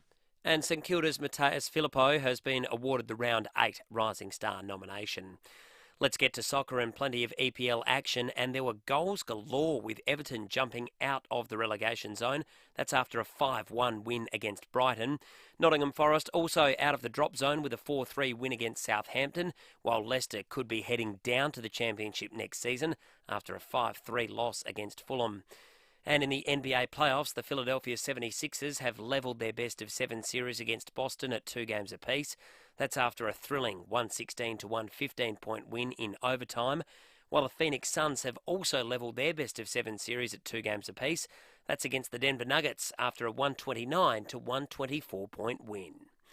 And that's the 5AA Sport. Now checking 5AA traffic. Worried about cheap insurance? Who offers great value cover you won't regret? Amy does. Before buying insurance issued by Amy, read the PDS and TMD at amy.com.au and consider whether it's right for you. At Blackwood and Blair, we've got level crossing lights playing up on Main Road, so take it easy through there this morning. Golden Grove, residual delays from earlier car fire, the Grove Way near Golden Grove Road. Melrose Park, burst water main, South Road near Dunallen Road, that's outbound. And we've got works at Ridgehaven this morning, North East Road near Tolly Road. Look out for cameras on the drive-in today, Eliza Street, Salisbury and Bartley Terrace at Westlake Shore. The Adelaide Central Market is open today. Shop the best fresh local produce, cheap eats and essentials with over 70 traders under one roof. There's something for everyone at Adelaide Central Market. Adelaide's most accurate traffic on 5AA. Now the 5AA forecast. See any issue firsthand with AutoCam. Real-time video, direct to you from your AutoMasters technician. A shower or two today with a top of 18, partly cloudy tomorrow 18, Thursday mostly sunny and 20. Right now it's 7 degrees. More news as it happens on 5AA. Australia's greatest sporting rivalry is back. The 2023 Ampol State of Origin Series. Kick off your Origin experience the right way at the official pre-game party inside the pavilion at Adelaide Oval on Wednesday, May 31. Mingle with rugby league legends and enjoy 2 hours of food and drinks. This is the perfect way to start your Origin experience. To book, see nrl.com/hospitality or email hospitality@nrl.com.au. Always expect the best from Adelaide Appliance Gallery, home of designer appliances, which means right now you'll save up to 15% on Falcon upright cookers, plus receive a special 10-year warranty for this month only. Also this month, Miele are offering a 10-year warranty. That's a 10-year warranty on Miele this month only. We can also arrange delivery, installation and removal of your old appliance. Adelaide Appliance Gallery, home of designer appliances, Paynham Road, St Peters. T's and C's apply. 5AA Breakfast is streaming live right now. To watch, simply head online to 5AA Facebook or search 5AA on YouTube. Breakfast.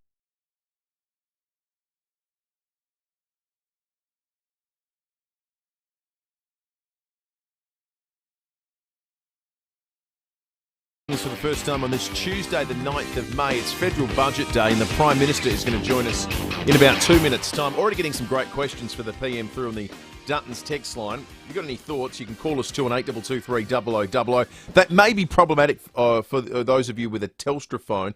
There's a national outage for some Telstra customers, not all this morning, where some mobile users might not be able to make or receive calls. Data isn't affected, so you'll probably be able to send texts to us if that's you in that camp, or indeed go on the Foodland Supermarkets Facebook and YouTube live stream and leave us your thoughts there.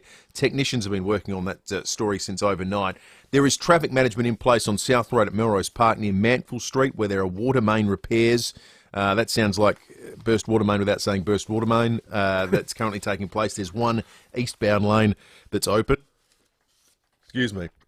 All Belair train lines are currently back up and running. There had been a report in the last half hour that they were all offline because of boom gates that they couldn't. That right across the line had gone down and the red signals were activated. There was a technical fault, but that one was rectified in record time. I think they put out the advice that the Belair lines were off at about 25 minutes to 7, and then by 5 to 7 we had news that one had all been officially repaired. So that is good news, and they are back up and running. I thought you were going to sneeze then, Will. I was. It was coming, and then it sort of just vanished. It went into the magical world where sneezes don't. Where do unsneeze sneezes go? I'm concerned that one day my head's going to explode. Well, hopefully it doesn't happen in the studio. Shall we do some Dutton's texts or wait for the Prime Minister? Let's do it. One here from Michelle saying, can you please ask the PM what's in the budget for me? I'm a single renter with a medium income who doesn't fit into anything that's been reported on. The only thing in the past that I've gotten was the $1,500 tax break, which you as Prime Minister removed. Thank you for that, Michelle. I think the question a lot of people will have is, like, quite clearly, if you're very much at the bottom end of affluence in Australia, if you're welfare dependent, if you're on job seeker or the age pension, it sounds like there's going to be a lot of relief for things like power bills. But the people in the middle, what we were calling the sort of upper end of lower yesterday in terms of affluence, are going to be awaiting details. Well, they're going to get some details now because we've got the Prime Minister of Australia on the line, Anthony Albanese. Good morning, Prime Minister. Thanks for joining us again on your old home here at 5AA. Good morning, Pemba. Good to be back. Good to have you here. So, just in terms of the headline-grabbing numbers with the budget, all the papers reporting this morning, somewhat surprisingly, that Australia is going to be heading back into a surplus. Well, I know they're reporting that, but they'll have to wait till 7:30 for any confirmation of that. Certainly, the numbers are much better than were predicted. There's been a very significant effort on behalf of the government to turn around some of the figures that we inherited, of course, that were substantially worse than what you'll see tonight. We inherited a budget that was predicting last year under the coalition, they were predicting this year a $77.9 billion deficit. So I can assure you it's much better than that. Prime Minister, the Reserve Bank has been at pains to hoover up money out of the economy to try and return inflation to the target band. You guys are going to be injecting nearly $15 billion with a cost of living relief package. Why isn't that spending inflationary? Because it's balanced with savings. It's balanced in a way that won't add to inflation in the economy. And one of the things that we've done is prioritise, for example, the biggest on-budget investment that you'll see there in the papers tonight is, of course, our childcare plan. That was something that I committed to before the election that comes in on July 1. And because it adds to productivity, it adds to workforce participation, it will actually not be inflationary. And even the way that we designed the energy price relief plan, rather than sending people cash cheques that would add to inflation, what we're doing is reducing power bills that will actually be deflationary. So we've been very careful to design the budget to take pressure off inflation whilst at the same time we are supporting vulnerable Australians through measures such as the single parent payment changes that I announced yesterday. So when you say it's Prime Minister, when you say 14-year-old rather than an 8-year-old. Sure. When you say it's balanced against savings, is your contention then that cost of living package is effectively cost neutral? No, we're providing support where it's needed. But if you look at the budget overall, we have provided substantial savings will be there in the budget. But we also had to fund some of the things where funding just goes off a cliff to zero. The former government in the budget just a year ago, I remind you, it seems like a lot's happened, but we haven't been in office for a year yet. Last year's budget from the coalition had a whole range of injection of cash into the economy. There were a whole lot of measures that ran out essentially as soon as people had voted. So one of the things we had to provide for is billions of dollars of funding for community services funding, for a range of cyber projects, even the e-safety commissioner. The idea that we'd just stop that program was, of course, absurd. So we had to find space in the budget for that as well. Just in terms of cost of living, Prime Minister, the two things we hear the most about from our listeners are power bills and also the cost of housing. And by housing, I mean both renting and keeping up with your mortgage. In terms of the 11 interest rate hikes we've had in barely a year, none of them forecast either. Is there anything that the budget can actually do about housing? I mean, we know you're addressing, and it does seem to be pretty tailored towards the lower end of Australia's earners. You're tackling the energy part of it, but what's going on the housing front? Is there any role for the federal government here to make life easier in terms of both rent and the price of houses? There is, but what there isn't with housing is a decision that can be made on the 9th of May, and then you have the solution just on the 10th of May, because the big issue with housing, of course, is supply. And there are a range of measures that are in tonight's budget, including tax investment incentives to encourage investment by the private sector in housing. And some of those have been announced before the budget. In addition to that, we have our Housing Australia Future Fund that's there before the Senate at the moment. That would provide for a $10 billion fund to invest in social and affordable housing, but that's investing in supply, building additional housing. The cost of housing is a product in part of supply and demand. If you have more houses, then it will be cheaper. Put simply, the economics 1A. And so we need to get more supply. That fund is sitting there in the Senate and can be passed today if either the Coalition or the Greens Party remove their quite absurd objection to what's a very practical plan going forward. But you'll see some other measures relating to housing in the budget this evening as well. The demand side of that equation, though, has been bolstered by your government's decision to increase migration to record levels. In the budget process, well, it is. In the budget... Well, let's be very clear about that. Immigration is less than it was predicted to be. The immigration numbers, the population, less than it was before the pandemic. But you can't yada the pandemic. It happened and it changed the economic settings in Australia.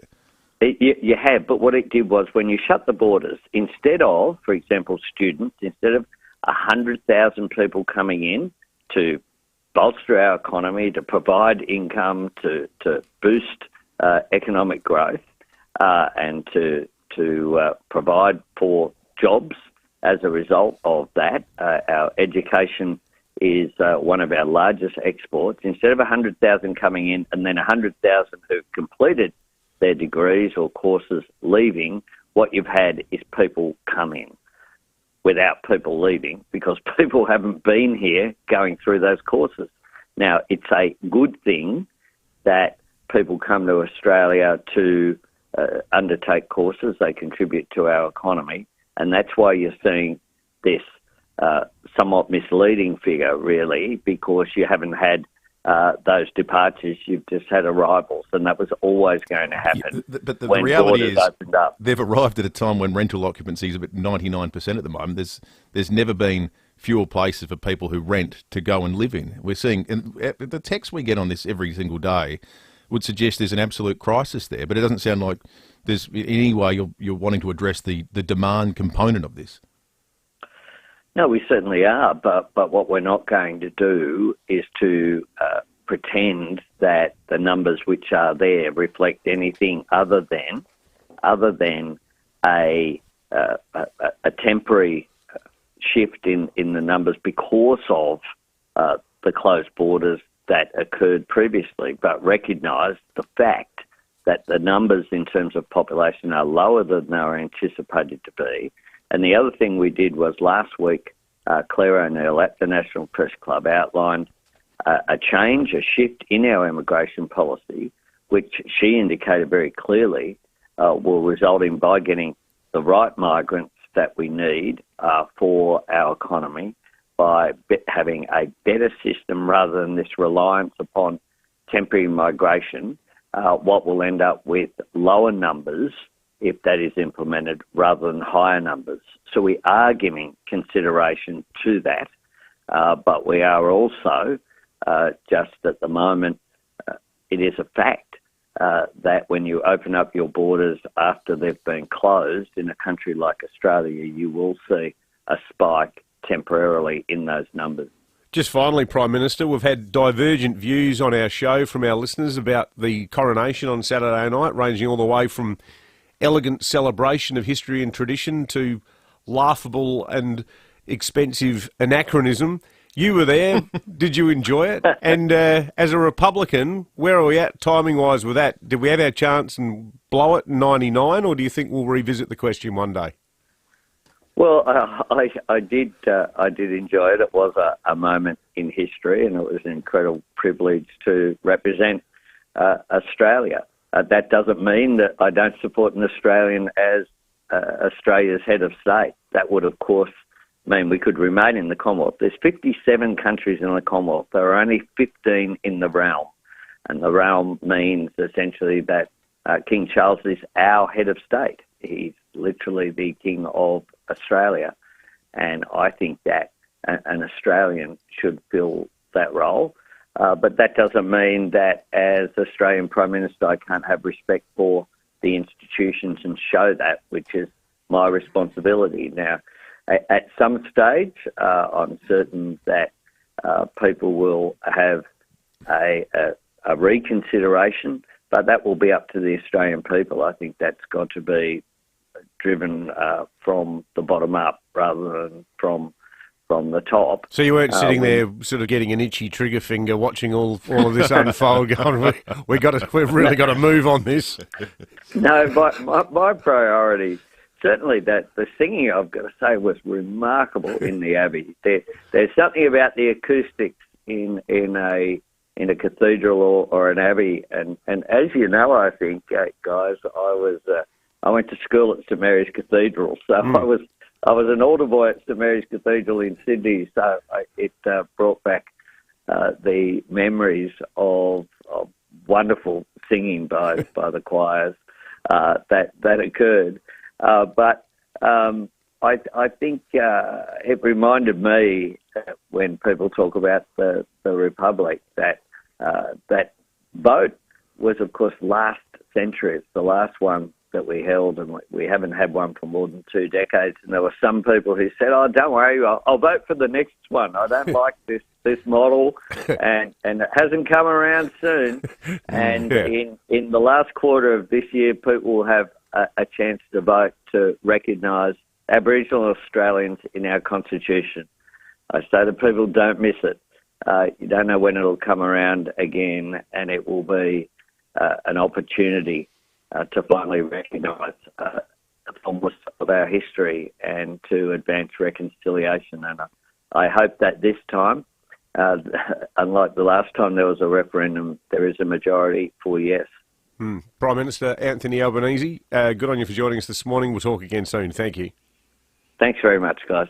22 minutes after 7, getting lots of thoughts through on the Duttons text line. You can call us as well on 8223 and we'll review your comments right after this. Let's check traffic for your chance to win a $4 million grand prize. Visit homelottery.com.au. Thanks, Will. At Melrose Park, burst water main there this morning, South Road near Dunallen Road. That's as you're heading outbound. Work slowing things up today at Richhaven, North East Road near Tolley Road. Got speeds reduced at Manopara with a lane closed. Main North Road near Mile Avenue, speeds at 40 with cameras. Main North Road, Manopara, and Military Road at West Beach. This May, Bob Jane T-Marts have great buy 3, get 1 free, plus instant cashback deals with 15 stores located in Adelaide. They'll look after you. T's and C's apply. Adelaide's most accurate traffic on 5AA. 5AA Mornings with Matthew Pantelis. A student in trouble for writing a love letter. Suspended a 7-year-old. Well, it's not a love letter. She just wrote, "I love you," as a note to another student, to a boy. She got suspended and had to sign a contract, essentially, saying, "I will not tell other kids I love them." Weekday mornings from 9. 7. So she's being nice. She's kind, you would think. On 1395, Adelaide's 5AA. Dream big, South Australia, because you could win big in the Hospital Research Foundation Home Lottery. The $4 million grand prize built by Scott Salisbury Homes in Melbourne could be yours. Plus, there's a catalogue bursting with over 13,000 prizes, including luxury cars, holidays and cash. With a 1 in 15 chance of winning, get your tickets today. Join the fight. To see full details, visit homelottery.com.au. Licence in 14364. What's the best thing about winter? Definitely the Bob Burns Blinds Winter Warmer Special. Get super cozy with up to 40% off. That's up to 40% off our entire range of curtains and blinds, including our energy-efficient window coverings. With Bob Burns Blinds, you'll get that quality show home look, and you'll save money on energy bills by trapping the heat in your home. Get set for winter now with the Bob Burns Blinds Winter Warmer Special. Book your free measure and quote at bobburnsblinds.com.au. Now, we know it sounds crazy to talk Christmas this side of the year, but now's actually the best time to book your Christmas functions at Jarman's Kitchen. I'll tell you what, it's such a great place. We've had a lot of work functions there. I think I mentioned the other day, had a mate's 60th. Love going in to see Chris and the team at Jarman's Kitchen. So do yourself a favour, lock in Christmas before the end of year frenzy so you can actually enjoy the season. Jarman's Kitchen is the perfect spot for friends, family, work groups and everyone in between. It's a stunning renovated pub in Bowden with ample function spaces to suit sit-down dinners, cocktails, presentation. I think I've had every one of those style of events at Jarman's Kitchen, and they're all spectacular. Yeah, the food's always excellent. Yep. Like we've had huge events like the launch of Drive with all the footy players. There would have been a couple hundred people at that, and then I've had a dinner for 2 there. It's superb. Now, Chris is obviously he's a third-generation chef. The food's spectacular, whether it's a la carte, canapes, you can tell there's 3 generations of skill behind every plate. So get in touch about Christmas now at jarmanskitchen.com.au. Jarman's Kitchen, fancy made easy. The all-new Amarok is finally here at Southern Volkswagen Ranella. The all-new Amarok is in stock and ready to test drive. Don't delay. Call Southern Volkswagen now and test drive today. Just 25 minutes from the CBD. Only at Southern Volkswagen. LVD 152780. 9 News is made in Adelaide for Adelaide. And has been since 1959. I'm Kate Collins. And I'm Brenton Raglas. Join us for 9 News tonight at 6. Breakfast on 5AA. David Penberthy and Will Goodings. Test drive the Cherry Emotor 5 at Cherry Glen Osmond from 33k drive away with immediate delivery. Go Cherry. 26 minutes after 7. Few texts coming in following our interview with the Prime Minister on Federal Budget Day. One here saying what a lot of fluff and air. Last year this government promised a reduction in power bills. They keep going up. And now they have to offer a subsidy to try and keep that promise. That's not a reduction in my power bill. It's a subsidy that I'll still be paying for through my taxes, and thanks to the miners for the coal exports to prop the budget up. Another one here. Scott from Modbury, since our country's so energy rich, is there any chance we could fix the power companies gouging us instead of spending more of our tax dollars offsetting some Australians' bills? Because I work hard and contribute to tax, but I'm by no means wealthy, I'm sick of being non-existent in the eyes of the government. It's my money you're spending. That's both of those texts make pretty much the same point, don't they, about government money being used to, say to the power companies, well, can we do it, but we're still paying for it, Still aren't we? paying for it. We just spread it among different people. Thank you for those texts. Dutton's brand new Ram dealership in Murray Bridge. Ram, eat utes for breakfast. Let's turn our attention to sport. Win a corporate box in Adelaide Oval for you and your mates. Visit a Bro Hotel for more. Rowie and Timmy G reacted to the news last night that Junior Rioli's case was being sent directly to the tribunal. Penalty's been handed down for Junior Rioli. He's been set for at least 3 weeks on the sidelines, sent straight to the tribunal for striking Jordan Ridley. That 3+ at the tribunal will be done. Are you kidding? Everybody that's just heard that, Timmy's got his mouth open. Do that straight down the Foodland. You're dumbfounded. Everyone do yourself a favour, Google it. It'll be on YouTube, but Google it. You tell me where this game is going if that lad gets 3 weeks for that. Tell me You'd what... have to say that was accidental contact. Well, they got to appeal it. Chris Davies will appeal that 100%. It's the outcome. Wow. It was an accidental clip of his arm to a player that he was shepherding off the ball. I thought the MRO would give him 2 and say 3 weeks. Take that. 2 and would move seem on. harsh. Was there any intent? I don't know. We don't know. No intent. I want you to ring me and tell me what in God's name is happening to our game. We're losing control of it. The 15th now to go straight to the tribunal. The 15th, what round are we? 8. Okay, I'm a dinosaur. No, I don't think Rory's a dinosaur. Well, he's a dinosaur, but he's not a dinosaur in this. I think a lot of people would totally agree. But we'll get is such a huge shift. It's a huge shift in terms of how these things are considered. Because I just think all the parameters have changed around the things we usually ask questions of. What was he meant to do? Was it a footballing action? Do accidents happen in the game? But none of that's relevant anymore. They don't care. The AFL doesn't care. The AFL says someone got concussed, someone's getting in trouble. Yeah, but... I'm not saying it's right, but I'm saying that's what the AFL's position is. Well, you know where my allegiance is like. But how is it that Fogarty can't even give away a free the other day with that? Well, that was just a terrible decision. But the irony is, it would have been a missed decision. But if Murphy hadn't been able to, if it would been first quarter, Murphy's out for the entire game, I guarantee you they're coming back and looking at it.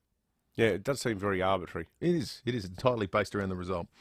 More on the sports show tonight. Win a corporate box in Adelaide Oval for you and your mates. Visit a Bro Hotel for more. We've got a really fun jury trial coming up for you after 7:30. Hey Rick, it's Chris from Automasters. Just thought I'd give you a quick rundown on some of the things on the car. Now you can see what we see. Just want to show you 2 little things on the CX-5. AutoCam. So this is the air filter out of your car. Real-time video sent direct to you from your Automasters technician. It's not actually the wheel bearing. What it is, the handbrake's integrated into the calipers. See any issue firsthand. How good? Real-time reporting with instant SMS approval. Call 1300 Automasters. Great service guaranteed. This is Adelaide's 5AA. A shower or two and 18 today with the 7:30 news. I'm Mel Usher. Physio Extra has Mother's Day sorted. 5 Pilates classes plus socks, all for $120. PhysioExtra.com. Some Telstra customers are experiencing issues making and receiving phone calls this morning. Calls to 000 and mobile data are not impacted. The telco is working to fix the problems. The Prime Minister says tonight's budget will address cost of living concerns, especially for the most vulnerable. Energy rebates of up to $500 are among the key measures to be announced.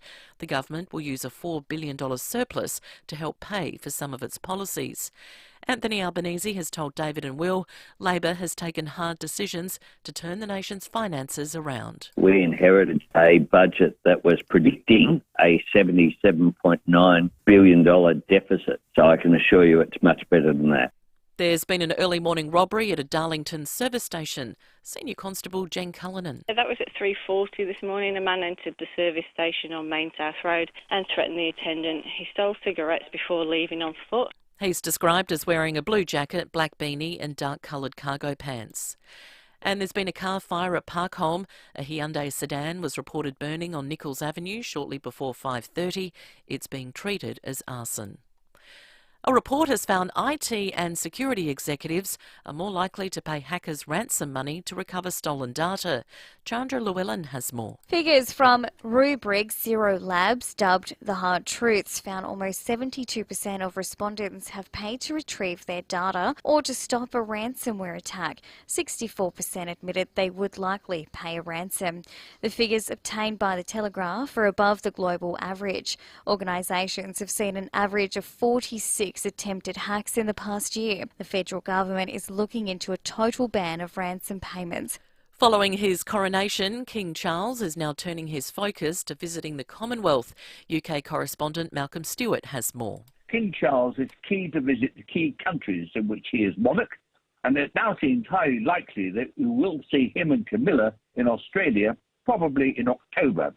They would hope to follow that with a trip across the Tasman to New Zealand. The initiative for a visit must, of course, come from the host government, but Anthony Albanese reissued indeed, a formal invitation just before the coronation, and it's believed he discussed this at Buckingham Palace at a reception for the 14 Commonwealth countries of which Charles is still king on Thursday. Closing arguments have wrapped up in a New York courtroom after a US writer accused Donald Trump of raping her in a department store dressing room. Alison Petrowski has more. Donald Trump's legal team did not present a defence case, choosing not to put any witnesses on the stand. E. Jean Carroll's lawyers showed clips of Trump's video deposition taken last October, including a moment where Trump mistook Carroll for his ex-wife Marla Maples. They also replayed the Access Hollywood tape where the former president referred to kissing and grabbing women without their consent. This is a civil case, not a criminal one, so the former president cannot be sentenced to prison time. The jury of 6 men and 3 women need to reach a unanimous decision. They will begin their deliberations tomorrow. Now turning to 5AA Sport. It's nearly tax time. Act now for immediate delivery on Mitsubishi Triton from Agostino Mitsubishi, Nailsworth and Elizabeth. What's happening at Alberton, Tom Wren? Well, Mel, Port Adelaide's Junior Rioli has been sent straight to the tribunal for his off-the-ball hit on Essendon's Jordan Ridley and faces a suspension of 3+ matches. The match review officer has deemed the striker's careless conduct, severe impact and high contact. In other footy news around the league, Geelong captain Patrick Dangerfield is suffering a low-grade hamstring injury following the win against Adelaide. Now, the Cats haven't put a number of weeks on the injury, instead listing the 33-year-old as short-term. And St Kilda's Mateus Filippo is the Round 8 Rising Star nominee. Well, the Socceroos could be set for a rematch with Lionel Messi's Argentina next month. An independent promoter is expected to lock in the deal within days, with reports the game would be played in China. Meantime, in English Premier League action, Everton has jumped out of the relegation zone after a stunning 5-1 away win to Brighton. The Toffees getting on the score sheet inside the first minute. Now here's Calvert-Lewin with a lovely spin. Doucouré's in the middle. It's Doucouré, and Everton have scored after 34 seconds. What a start! What an upset! What delirium from the Everton supporters. Yeah, great call there, that audio, thanks to Optus. Meantime, there were 2 other games this morning. Fulham beating Leicester 5-3, while it was another goal fest in the other match with Nottingham Forest 4-3 winners against Southampton. And that's the 5AA Sport. Now checking 5AA traffic. Worried about cheap insurance? Who offers great value cover you won't regret? Amy does. Before buying insurance issued by Amy, read the PDS and TMD at amy.com.au and consider whether it's right for you. At Melrose Park, got a burst water main on South Road near Dunallen Road. That's outbound. Busy for works at the moment at Ridgehaven, North East Road near Tolley Road. Got a lane out of action Hectorville this morning. She's down to 40k. St Bernard's Road near Kirrawara Avenue. With cameras this morning, Anglevale Road, Anglevale, and Bartley Terrace at Westlake Shore. Did you know Guzmani Gomez has a burrito with fries in it? They call it the Cali, and it's a cult classic. Look up hashtag GYG Did You Know for more fresh facts. Adelaide's most accurate traffic on 5AA. Now the 5AA forecast. See any issue firsthand with AutoCam. Real-time video, direct to you from your Automasters technician. A shower or two today, heading for a top of 18, partly cloudy tomorrow 18, Thursday mostly sunny 20, 20 again on Friday. Right now it's 9 degrees. More news as it happens on 5AA. Our health system is seriously stretched. Now is not the time to mess with medicine supply, but the government is going to make medicine shortages worse by introducing 60-day dispensing. With the TGA reporting over 395 medicines already in short supply, this plan will make it harder for you to get the medicines you need. Take action at medicineshortages.com.au to ensure all patients receive their medicines when they need them. Thank you for supporting your local community pharmacy. Authorised by Suzanne Greenwood, the Pharmacy Guild of Australia, Canberra. 5AA's Tech Talk with your host, Adelaide Tech Guy Richard Pascoe. Thanks to Harvey Norman Computers. Wearable tech is a fantastic way to enhance your health and fitness routine and hold yourself accountable. The Fitbit Versa 3 is one of the most reliable smartwatches in the game. It's packed with health and fitness features like 24/7 heart rate tracking, sleep management tools, and built-in GPS. Plus, you can receive smartphone notifications and control Spotify when your phone is nearby, and it's water resistant up to 50 metres. It's super easy to use, making the perfect Mother's Day gift for health-conscious or tech-savvy mums. And just in time for Mother's Day, Harvey Norman have a great offer on the Fitbit Versa 3. Save $100 off the recommended retail price and get it for an incredible $198 in black, midnight or pink. This fantastic offer ends May the 17th. Check out this great offer at a Harvey Norman store near you. AutoCam. So this is the air filter out of your car. Real-time video sent direct to you from your Automasters technician. It's not actually the wheel bearing. What it is, the handbrake. AutoCam. Real-time reporting with instant SMS approval. Call 1300 Automasters. 5AA Breakfast is streaming live right now. To watch, simply head online to 5AA Facebook or search 5AA on YouTube.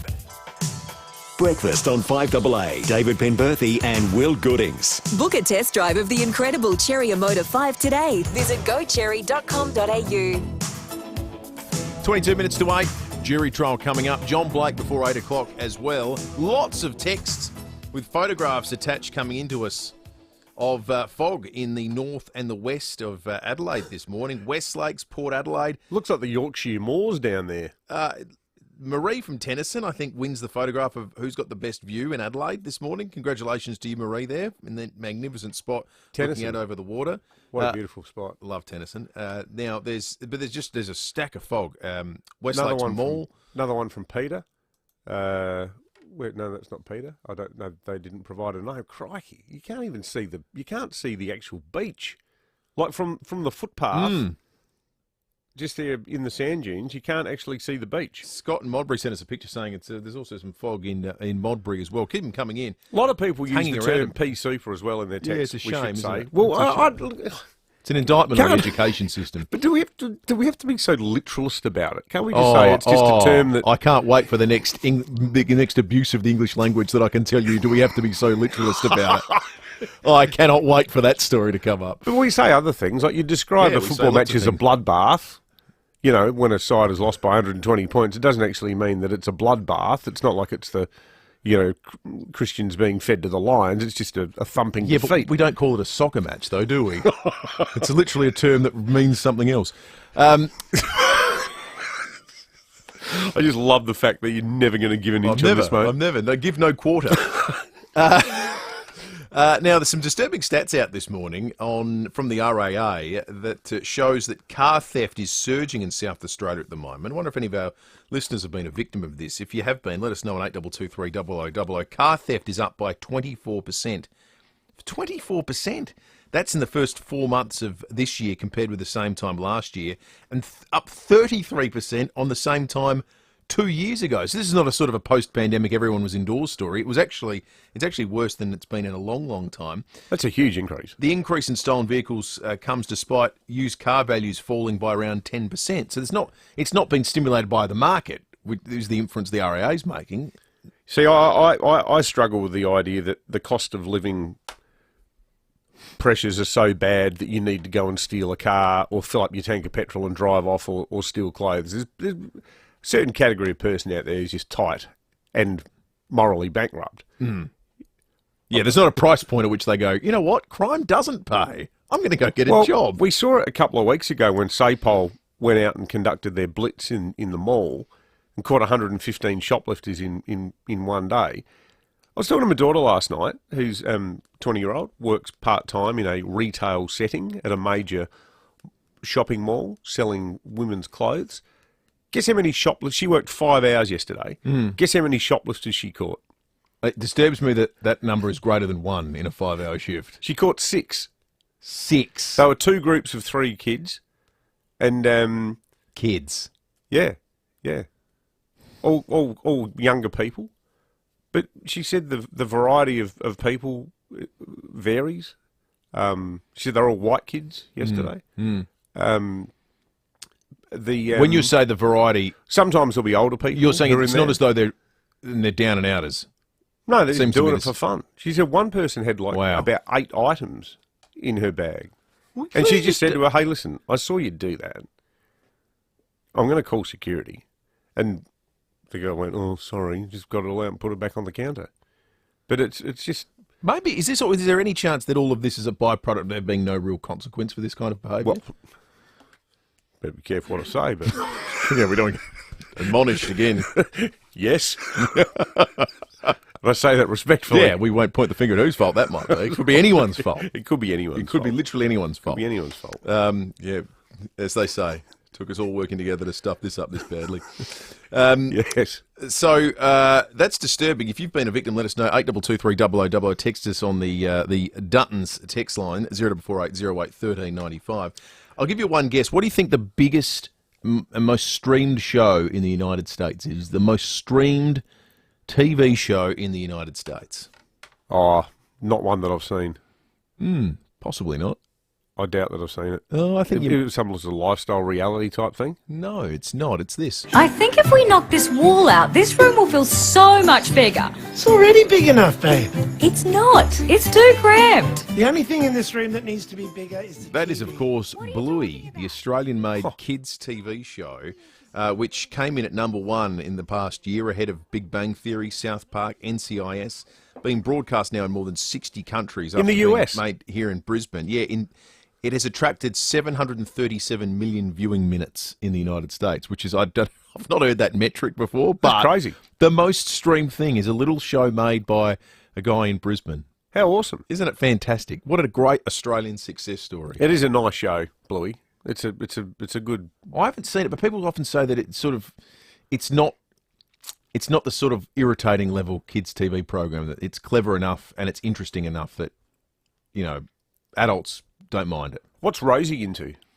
I mean, if you're any influence, she's probably watching a lot of CNBC and, the McNeil Lira News Hour to work out what's going on with the... Oh, she's getting her fill of live sport, I can tell you. Yeah, that's right. Her first words are going to be, go Pacers! They just might be hope it's that and not something else that gets said during the broadcast occasionally. Hey, that one word, the moment you say that word in front of a child, I think it's because it's often said with such emphasis. The child remembers that word. Be very careful. I'm getting into trouble with my wife already. All right, let's have a jury trial inspired by a really fun talker we had in the first hour of the program. In the criminal justice system, all defendants are innocent until proven guilty, either by confession, plea bargain, or trial by jury. This is one of those trials. So in the first hour of the show, David, you had a very interesting little news piece about a dispute in Western Australia where there had been a letter dropped in a neighbour's mailbox complaining about the smell of cooking meat, given that the family that had written the letter were vegan, and they were upset that the smell had been wafting through. We got a lot of text then from people who'd received letters, sometimes anonymous, sometimes not. You had a story, I had a story. We want to put the question of dropping letters in your neighbour's letterbox to the jury trial test. Is putting a letter to complain about your neighbour's behaviour in their letterbox petty or perfectly okay? Petty or perfectly okay? 8223 You're a juror, so you remain totally anonymous. You won't be judged for your letter writing or letter receiving abilities. 8223 petty or perfectly okay to write a letter complaining about your neighbour and dropping it in their letterbox? We got a really nice letter right at the start of COVID from a young girl who lives in this notorious but awesome share house in our street. I say that because friends of mine lived in the very same share house 30 years ago.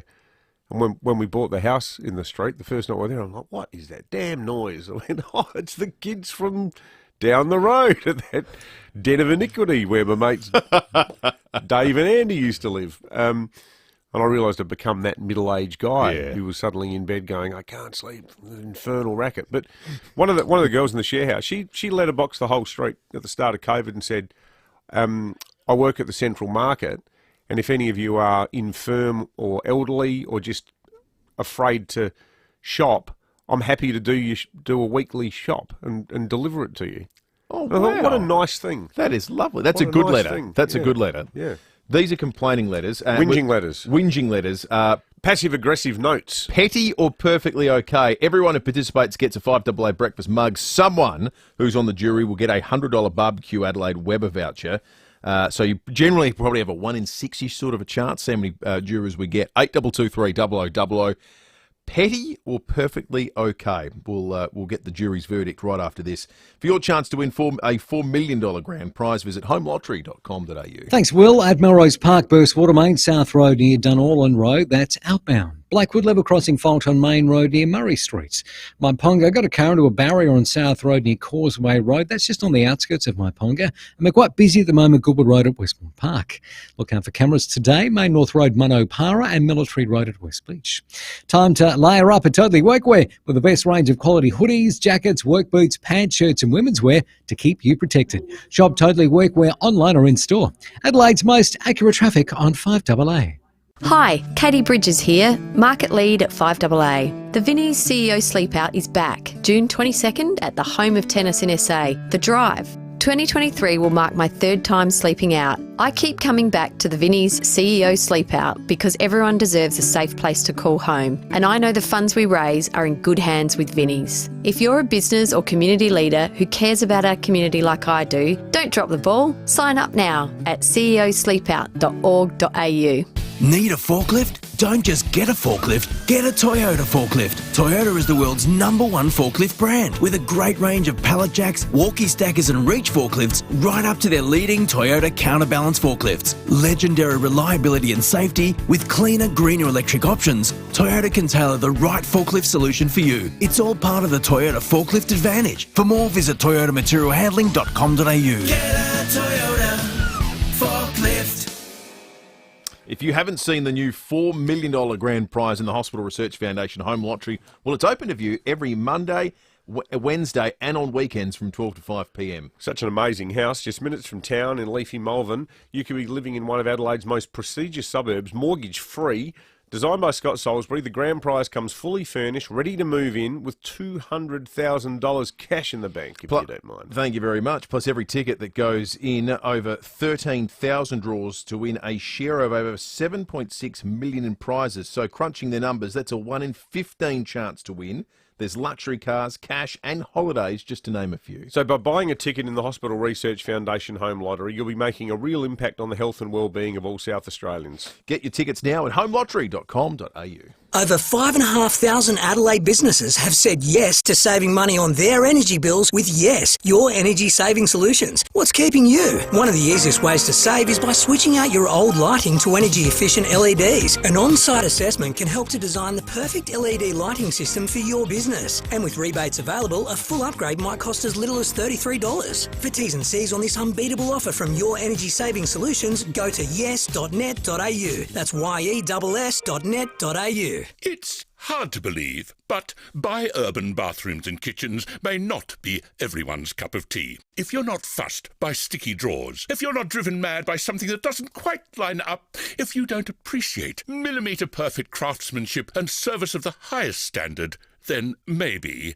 Buy Urban bathrooms and kitchens is not for you. But if those things are important, buyurban.com.au. Adelaide's home renovation experts.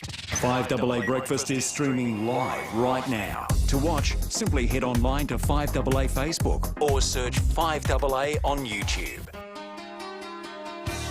Breakfast on 5AA. David Penberthy and Will Goodings. Test drive the Cherry Emoda 5 at Cherry Glen Osmond from 33k drive away with immediate delivery. Go Cherry. 9 minutes to 8. We've got a jury that's currently in session. In the criminal justice system, all defendants are innocent until proven guilty, either by confession, plea bargain, or trial by jury. This is one of those trials. We've actually got a couple more jury spots open. If you want to call in on 8223 0000, you can win yourself a $100 Barbecue Adelaide voucher.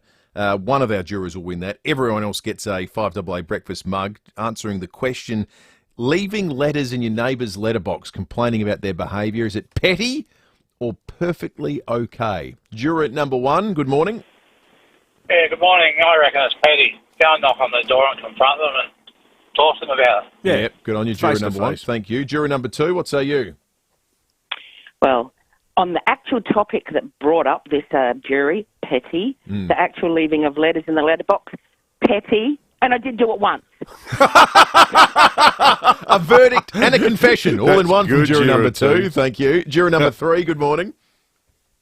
Good morning. Perfectly okay. Avoid the confrontation.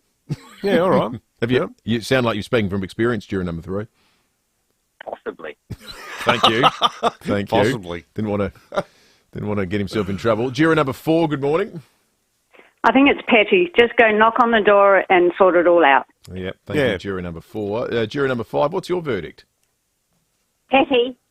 Petty. I think Petty's going to win out here, unless we get a late one. And I'm just looking to the booth. I think we've got another on the line. Yes, juror number 6, good morning. Good morning. Yes, definitely perfectly okay. In fact, you should go a step further. I once had a particularly noisy neighbour who had a party on a Saturday night. We woke up on the Sunday morning. We had a couple of young kids, and we had a trampoline out the back.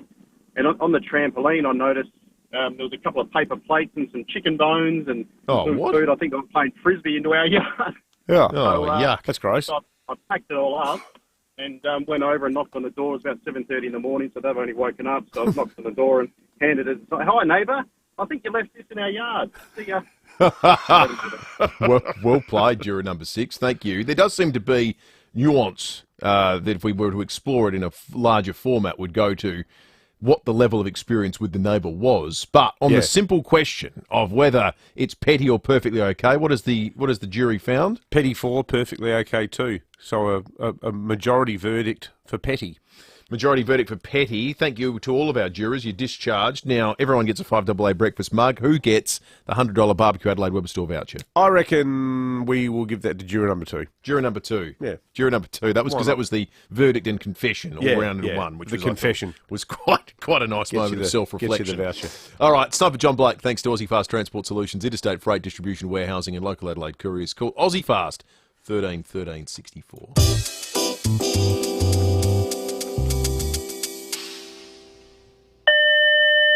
Yes, Steph. Premier Tom Goodson-Tonus is here to see you. Okay, tell him if he mentions ramping, I don't want to see him. Will do. He doesn't want you to talk about the... Yes, I heard him. Thank you, Stephen. Come in, Tom. Hello, Premier Peter. G'day, Tom. Boy, oh boy, you've thrown the cat amongst the pigeons with that comment you made in Parliament. What comment? The one about the Indigenous Arts and Cultural Centre at Lot 14. That comment. Well, it was a throwaway. I didn't listen. Well, people are now thinking that you're not going to build it at all. Well, it depends on a few factors. Yes, of course it does. Like, do we really need one? Yes, do we really need one? Yep. How much will it cost? How much it'll cost, absolutely. And most importantly, was it a Liberal idea? Yes, was it a Liberal... No, that's not a... No. Come on, Premier, you don't have to do a political dance around me. Tom, I don't just do things because they're the opposite of what the Libs would do. That's no way to run a state. Oh, no, I wasn't suggesting that, Premier Peter. No. No, well... I mean, obviously, you cancelled the stadium. That was a Liberal idea. But generally speaking, you... yeah, that was just a... And, of course, you reinstated the V8 supercars. Liberals cancelled that, but that's... well, I had to do that. That was just... Oh, yeah, of course, and the fact that it was a Liberal thing doesn't really... no, of course it doesn't. No, that's right. All right, see you later, Premier Peter. Yeah, okay, see you, Tom. Is that why you haven't got rid of ramping? Because it was a Liberal thing? More from John Blake after 8:30 when we go behind closed doors. That's one explanation for not getting rid of ramping, I guess. Also coming up after 8, Lucy's movie review. She's in the studio with us now. Morning to you, Luce. Hello. Yes, Rain Man. Bit of drama last night in the Lucy Loken household when I went to watch Rain Man and discovered it wasn't on any of the streaming services I had. Doesn't it exist? Did you have to go down to Blockbuster and rent it for $3 a week Well, instead? this is at 7 p.m. So I Google searched, watch Rain Man Australia on Apple TV. And I thought, yeah, all right, I'll get Apple TV for a month. That's fine. I've got some stuff I want to watch. Bought Apple TV. Not on there. Oh, no. You're kidding. Did you pay for it or you're on the free trial? I'm on the free trial, so Okay. it's all good. But I did find a way to watch Rain Man, but it was like 7 p.m, so I was about to watch another Tom Cruise film. Anyway. Not Cocktail. No. Just got a text here, unrelated, from Jeremy. Hi, guys. Nothing to do with anything happening in Adelaide today, but I'm in Dublin, Ireland. Hello, Jeremy. He's with his son to see Bruce Springsteen tonight in Dublin. This is Jeremy. First time I saw him in concert was as a 19-year-old at the Melbourne Showgrounds in 1985. This will be my son Harry's first time seeing him. He is 19. Feels pretty good to have him there. Be back for breakfast, listening next week. Bit weird to be listening to you in the middle of the night. How good is that? What a great thing to do with his son. 1985, that was the Born in the USA tour when the boss did not come to Adelaide. I can remember at school we were all devastated because we all really started getting into Springsteen, and he didn't play here. And it was, you know, many a true word said in jest. Blakey's sketch just before, talking about the fact that the entertainment centre that Stephen Marshall promised was a promise that Malinauskas not only said he wouldn't honour, but aggressively targeted throughout the campaign. Are we having the same conversations again as a city? We're all, every fan of T Swizzle is frantically checking their Instagram daily to see if Taylor Swift's going to be playing here next year. We do habitually miss out on a lot of the big shows. 2 minutes to 8. In the background, we've been chasing a wild rumour this morning regarding the subject of, I would suggest, South Australia's most high-profile police investigation and criminal court proceeding, that we have some news to bring to you after 8 o'clock this morning. So stick around. There's a major story about to break here in SA, right after 5 to Play News. Speak with One Solution and they'll tell you cybercrime is not a big business problem, a government problem, or a small enterprise problem. It's everyone's problem. Ransomware, malware, and adware remain the #1 threat. One call to One Solution will put your business in a safe place. It's the smartest, most cost-effective business decision you'll ever make. Get in touch with One Solution, winner of the National Telstra Customer Experience Award. onesolution.net.au. If you need to fix your pipes, call Precise. Call Precise. If your toilet's blocking up, call Precise. Call Precise. If your lights aren't turning on, or your hot water is gone, or a plumber or an electrician, call Precise. Precise. Precise Plumbing and Electrical. Call 1300 700 200. That's 1300 700 200. Precise Plumbing and Electrical. Local and experienced trade specialists. Or a plumber or an electrician, call Precise. Call Precise. G'day everyone, Cornsey here. Now, I know a great team and I see one, and the South Australian hydraulic team I rate the highest is BL Shipway. I've known them for a long time. David Shipway's one of the best blokes you'll ever meet. BL Shipway, they've been looking after your hydraulic and pneumatic needs since 1953 with brands like Ryco, Rexroth, Enerpac, Hydac, Oilpath, EasyFit and many more. And if you can't get to them, they'll send a Ryco 24/7 van to you anytime, anywhere. blshipway.com.au, a South Australian team you can count on. Whether you're a sparky, a chippy, a fiery or a bikey. Whether they call you curly, tubby or tiny. Whether next door means a few feet or a few miles. We know the weather's harsh in South Australia. But Olympic Industries carports, verandas and sheds are tougher than most. And if they're strong enough in the country, they'll be strong enough in the city. Some say strong as an ox, others say hard as nails. We just say built to last. Olympic Industries. 9 News is made in Adelaide for Adelaide. And has been since 1959. I'm Kate Collins. And I'm Brenton Raglas. Join us for 9 News tonight at 6. Online, on DAB Digital Radio, and on 1395 AM. Talking Adelaide. This is Adelaide's 5AA. A shower or two and 18 today with the 8 o'clock news. I'm Mel Usher. Looking for the perfect winter exercise? Physio Extra offers clinical Pilates at 6 locations. physioextra.com. Dominic Perry, the man convicted over the deadly 1994 parcel bomb attack on the NCA headquarters in Adelaide, has died. He was 65. The conviction came 3 decades later. Perry found guilty of murder and attempted murder, and a review of the case in 2018. He was jailed for life, the findings from an appeal pending. Perry reportedly suffered from a range of medical issues, including a heart condition and diabetes. Telstra has been hit by a major network outage. It started around 10 last night. Some customers are unable to make or receive phone calls. 000 calls and mobile data aren't affected. Well, the Treasurer has confirmed the federal budget will post its first surplus in 15 years. A low unemployment rate, higher wages and strong commodity prices have delivered the $4 billion improvement. The opposition claims a drover's dog could have delivered a surplus.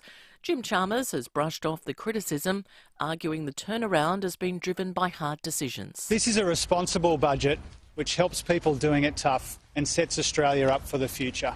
It's carefully calibrated to address cost of living pressures in our communities rather than add to them. The Premier has spent the day in Berlin. Peter Malinauskas met with Australia's ambassador to Germany and leading experts in renewable energy and hydrogen. Rotterdam is also on the itinerary. He'll deliver the opening keynote address at the World Hydrogen Summit in the Netherlands. The Grange Golf Club has set the record straight about the condition of the grounds following last month's Live Golf event. Some members have claimed the damage will take up to 6 months to fix, and they don't want Live returning to their course. But President Nicole Ratnan-Reynolds says that's not the case. We actually have all 18 holes in play on both courses. All of the greens and their surrounds and tees are in great condition. 36 holes on our facility will be back in full length and in play on the 15th of May, and Live will pay for the repairs to the course. She says a survey of members found 86% were satisfied or very satisfied with the event and just 7% were not. The Royals have spent the final day of the coronation weekend volunteering for the Big Help Out organisation. UK correspondent Carrie-Anne Greenbank has more. Millions of people across the UK today got involved in the Big Help Out, along with Prince William and Kate and their children. Prince Louis, again, stealing the show, helping his dad on the excavator, pushing a wheelbarrow, trying his hand at archery and taste testing a marshmallow around a makeshift campfire. The 5-year-old thoroughly enjoying what's thought to be his first official royal engagement. The day of volunteering, bringing to an end what has been a massive coronation weekend. Now turning to 5AA Sport. It's nearly tax time. Act now for immediate delivery on Mitsubishi Triton from Agostino Mitsubishi, Nailsworth and Elizabeth. Here's Tom Wren. Thank you, Mel. Adelaide has a big decision to make ahead of this Sunday's clash at home against St Kilda. The Crows will be without defender Nick Murray, who will miss because of concussion, and he's likely to be replaced by either Mark Keane or Josh Worrell. Fellow defender Wayne Miller telling Rowie and Timmy G it'll be a tough call. But I guess that'll be a one for the selection committee, so we'll see how we go when that comes out. Across at Alberton, the power players will have a light day as they begin to look ahead to Saturday's match against North Melbourne in Tassie. But Port is set to be without forward Junior Rioli for that match. The extent of his suspension for a hit on Essendon's Jordan Ridley set to be revealed at the tribunal tonight. To soccer, and Adelaide United's players will have a light day ahead of Saturday's clash at home against Central Coast in their semi-final. Meantime, there were a stunning 21 goals in only 3 games of English Premier League action this morning.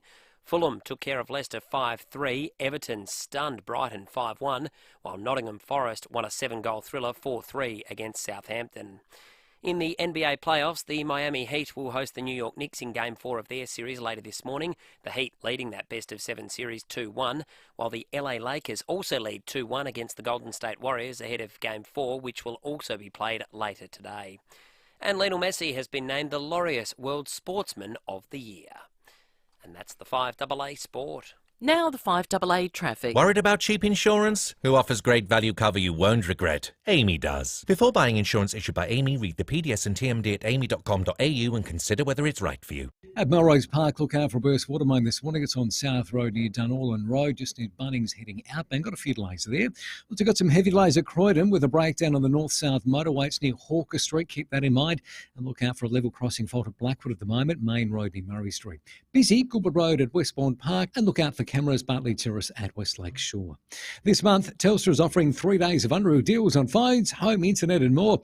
Offers run until this Thursday. Shop in-store or online to find out more. Adelaide's most accurate traffic on 5AA. Now the 5AA forecast. See any issue firsthand with AutoCam. Real-time video. Direct to you from your Automasters technician.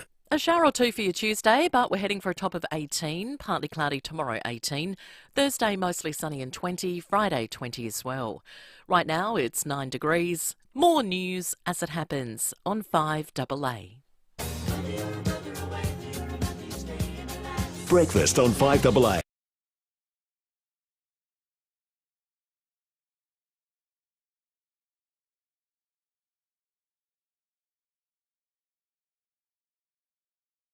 Right. Lucy's review of Rain Man's not too far away. Then after 8:30, Frank Pangallo is going to join us, travelling overseas, in a story that we have covered from woe to go here on 5AA Breakfast. Some of that in Breaking at 8. But Breaking at 8 this morning goes over to the biggest breaking news story in South Australia at the moment. NCA bomber Dominic Perry is dead. Died at the age of 66 inside jail while awaiting the results of his appeal against the sentence that was handed down in 2022 over what the courts ruled was his lead role, one which he had always denied in the notorious 1994 attack on the NCA headquarters in Weymouth Street. We thought, who better to cover the story than our very own Sean Fewster, the chief court reporter from the Advertiser. Sean, this is a huge story. Yeah, look, guys, it's not what I expected to wake up to on a Tuesday morning, that's for sure, although in some ways it's not completely unexpected. Dominic Perry has been in very poor health for a very long time. This is a man who had a heart attack during his trial and had to undergo valve surgery. This is a man who, according to court documents, was taking up to 15 different medications a day for different conditions. We knew that he had breathing problems. We knew that he did it very tough during COVID, when COVID went through the prison system in South Australia.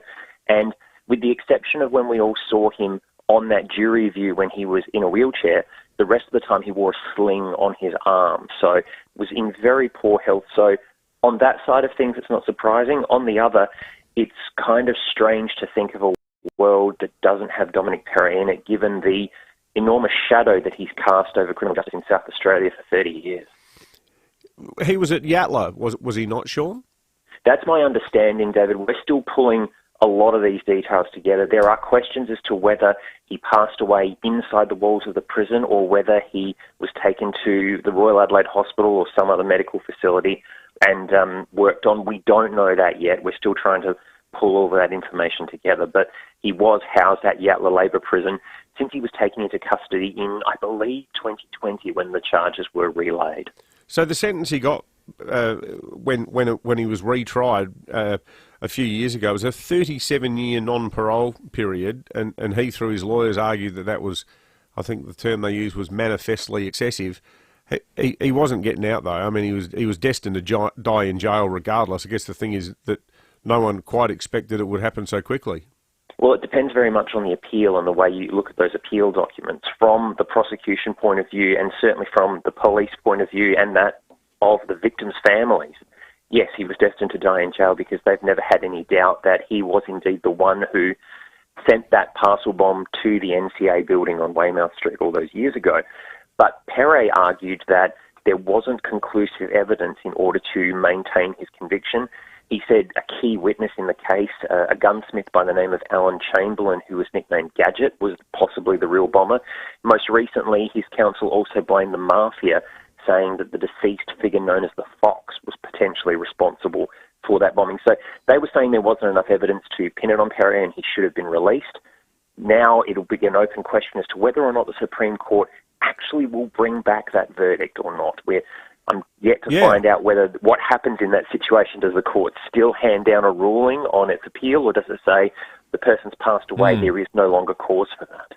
Are there any loose ends now when it comes to reflecting on the NCA bombing case, Sean? Or is the book now officially closed on that chapter in South Australian history? Look, I'm not going to be the one to write that book. I know that that'll be Nigel Hunt's case, and his coverage alongside me will continue throughout on the Advertiser throughout the day, so keep it locked onto adelaidenow.com.au for that.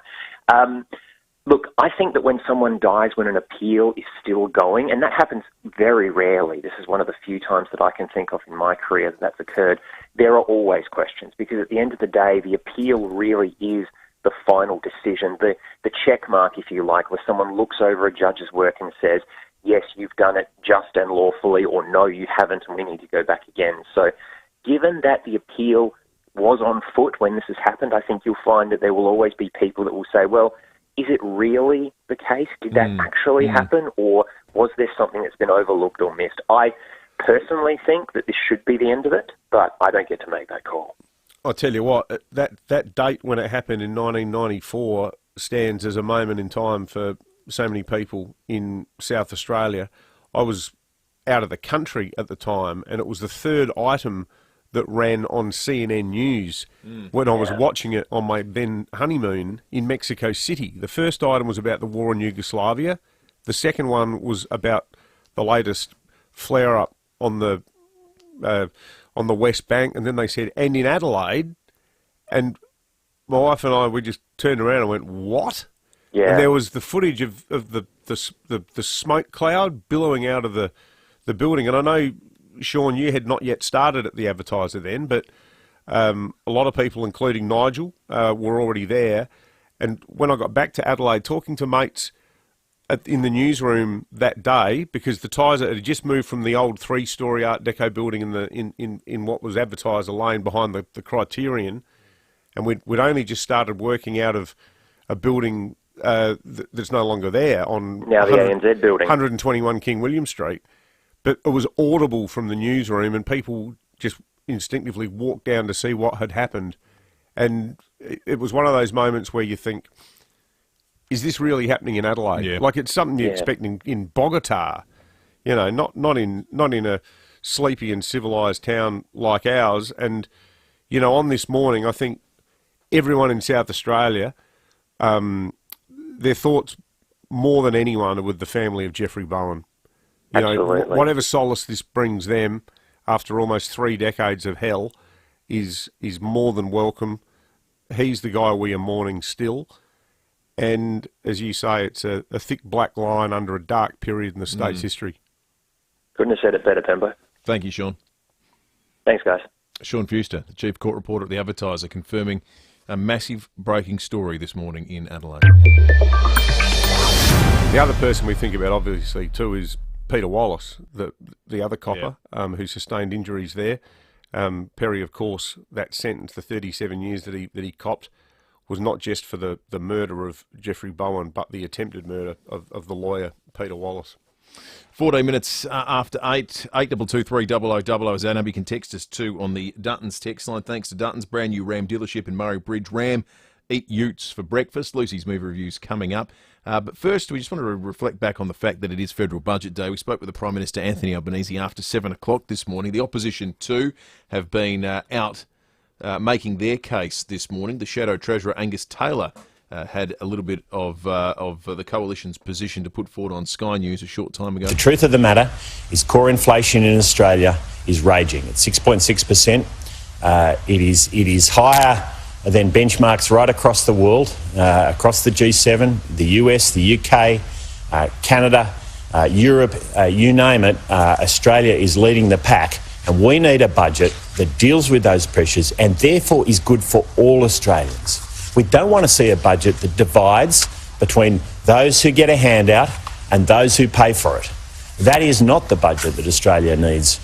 The Coalition now having arrived at a line that we've spoken about in the past, their inability to tie inflation and the state of the economy to the Labor Party and the federal government has been pretty interesting, because it's allowed the federal government to say and make the RBA the bad guy at all times. They didn't get on inflation soon enough. They made the wrong prediction.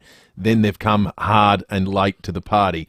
But in all that, it's been a very convenient body shield, the RBA, for the federal government. Well, the Libs sort of walked into it too, because a lot of Liberal MPs, particularly Michael Sukkar, early on, when the RBA started jacking up rates, even though it had said that they weren't going to go up for another 3 years, the Libs sort of fell for the sucker punch of attacking the RBA. Completely. Tactical misstep. As we said in the past, every other time interest rates have gone up, it's been an issue that has been spoken about in terms of being something that moves news poll, being something that changes how the next election falls. Well, God forbid if it happens in an election campaign. John Howard, 2007, when Howard's magic trick was always, and he used it in 04 against Latham, his opening line at that press conference that day when the election was called was, "Ladies and gentlemen, this election is going to be all about trust. Who do you trust to keep interest rates low?" And he did a total number on Latham. Fast forward 3 years' time, rates went up during the campaign, and now front page of the Sydney Daily Telegraph was a picture of the PM outside Kirribilli, and the headline was, "This man could lose his house." Yeah. And he did. How far has the narrative moved from that point to where we've been in the last 12 months? And it was a ridiculous assertion. I mean, we sort of did it more as a playful joke than anything to highlight the political implications of the rate increase. But for for Howard, of all people, to be criticised at all over the fact that the Independent Reserve Bank had put up rates after such a long, sustained and happy period of low rates, when we're riding a mining boom, everyone's getting a baby bonus, you have a baby, you go down to Harvey Norman and buy a $3,000 television. An awesome time to be alive. So we'll see if that line has any cut through for a coalition that's struggled to land a punch on the federal government this term of government. Debbie in South Plympton texted us on the Duttons text line saying, I was at work at Telstra on Franklin Street the day of the NCA bombing. We heard the noise and then went outside and saw the plume of smoke. We'll never forget that day. Thank you, Debbie. I reckon so many South Australians, particularly city workers, would have stories like that. It's just a shocking thing. Fuel Watch. Find the cheapest fuel in an instant. Download the free My RAA app from your app store today. Fuel's an interesting one at the moment because, geez, it's all over the place. Ex-convenience Main North Road Jeps Cross is $1.62.9. If you can see it in that range, it's a good idea to pull over and fill up. The OTR Marion Road Marion's at $1.63.5. The United Grand Junction Road Wingfield's at $1.63.5. The Shell at Petters Crescent Regency Park $1.69.9. All South Aussies can find the cheapest fuel in an instant. Download the free My RAA app. We'll check traffic and come back with Lucy's movie review in just a moment. For your chance to win $4 million worth of grand prize, visit homelottery.com.au. At Melrose Park, there's a burst water main on South Road near Dunorlan Road. That's outbound just near the Bunnings. Croydon got a breakdown on the north-south motorway near Hawker Street with solid delays inbound, and Globe Derby Park traffic lights playing up at the intersection of Port Wakefield Road and Ryans Road. Busy right now, Goodwood Road at Westbourne Park with cameras Bagster Road, Salisbury North and Old Port Wakefield Road of Virginia. Hungry? Head to a Porto and get the value-packed Bondi Burger box for just $16.95 or grab 5 delicious crispy chicken strips for just $5 for a limited time at a Porto. Adelaide's most accurate traffic on 5AA. Hi, it's Jade Robran here. Every day this week, we're celebrating the mums of South Australia. Do you know a mother or support person that needs some recognition? For your chance to win your mum some love and great prizes from 5AA, email us at onair@5AA.com.au or call in at 3:30 daily. Hello, I'm Lynn Andrews. For over 50 years, we have specialised in commercial and residential property management. But above all, we specialise in people, helping to make life easy for property investors and the tenants of their properties. Everyone is treated with integrity and respect. That's the Lynn Andrews way. For commercial and residential property management, we are here to help. Visit lynandrews.com.au. G'day, it's Eddie May from NRG Solar. More and more South Australians are taking control of their energy bills with solar and battery storage. In fact, Australians are taking up battery storage in record numbers because they're sick of rising power bills and being locked into a system where someone else calls the shots. The other huge bonus of going with NRG Solar and battery storage is that you'll be protected from blackouts with an uninterrupted power supply. Take control. Visit nrgsolar.com.au. Australia's greatest sporting rivalry is back with the 2023 Ampol State of Origin Series. Witness the game's best players square off in the ultimate fight for state pride as two of the greatest coaches, Freddie Fittler and Billy Slater, go head-to-head. After Queensland's dominant performance last year saw them reclaim the shield, the Blues will be out to deny Queensland another series win. Ampol State of Origin kicks off Wednesday, 31st at Adelaide Oval. Secure your seats today at nrl.com/tickets. Speak with One Solution and they'll tell you cybercrime is not a big business problem, a government problem or a small enterprise problem. It's everyone's problem. Ransomware, malware and adware remain the number one threat. One call to One Solution will put your business in a safe place. It's the smartest, most cost-effective business decision you'll ever make.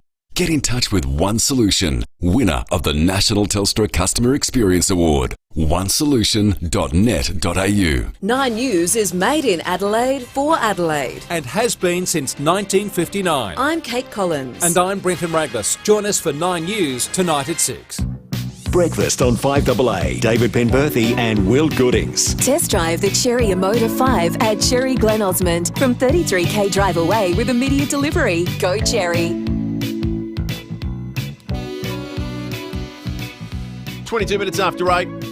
After 5AA News, we're going to go behind closed doors. Frank Pangallo will join us on the program as well. David, he's off to Malaysia for more on a story that we've covered right from the very beginning. He leaves tomorrow to support Greg Jenkins, who I spoke to over the weekend. Greg, of course, is the son of Anna Jenkins, who disappeared in what is presumed to be a murder, sadly with plenty of evidence to support that case, while visiting her ailing and elderly mother in Penang in 2017. The Penang Coroner's Court is bringing down its findings this Friday.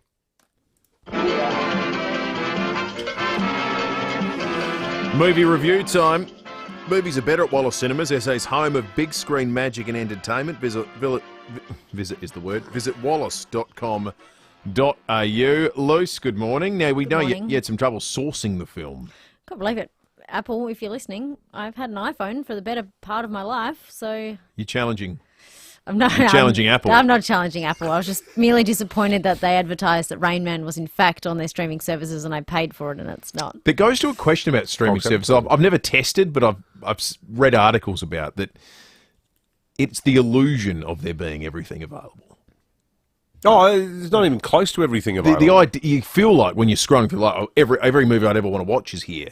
But there's actually, the choices are quite limited and they pass around the same few movies amongst themselves. Someone will have all the Harry Potters and then someone else will get them and they'll do the same with the Indiana Jones movies or whatever it might well be. But there's a whole heap of stuff that falls through the cracks. So it's interesting that you've found that, Luce. And they're still advertising that they are in fact streaming Rain Man. Come on, Apple. Honestly, try it out. You're making enough money. You don't Search, gouge poor people like Rain Luce. Man Australia, and it says streaming now on Apple TV and Amazon Prime. And I thought, well, I'll pick one of them to purchase and watch, and picked the wrong one. Anyway, Big right win over. for Bezos. Big win for Bezos. Rain Man, another film I could write a lengthy English essay about. I thought it was beautiful. Really lovely film. I wasn't sure at the start the extent of exactly how captivated I would be, given I found Cruise's feisty character rather painful. The initial plot wasn't overly that creative. You know, guy wants revenge because he didn't get money out of his dad's will. I was like, yeah, sort of done before. But by the end, I was applauding the film, Dustin Hoffman's character, and I found the lesson of acceptance, of course, the main theme. It is a truly powerful lesson that we can all learn in life. David, no, I did not cry. You didn't cry? No, but I did. You're a bit of an ice queen, though, aren't you, I did find it rather moving. Not if you ask my boyfriend, right? I can be real emotional about not a lot. I cry in TV ads. But I have been known to do that. I cried the other night at the start of MasterChef.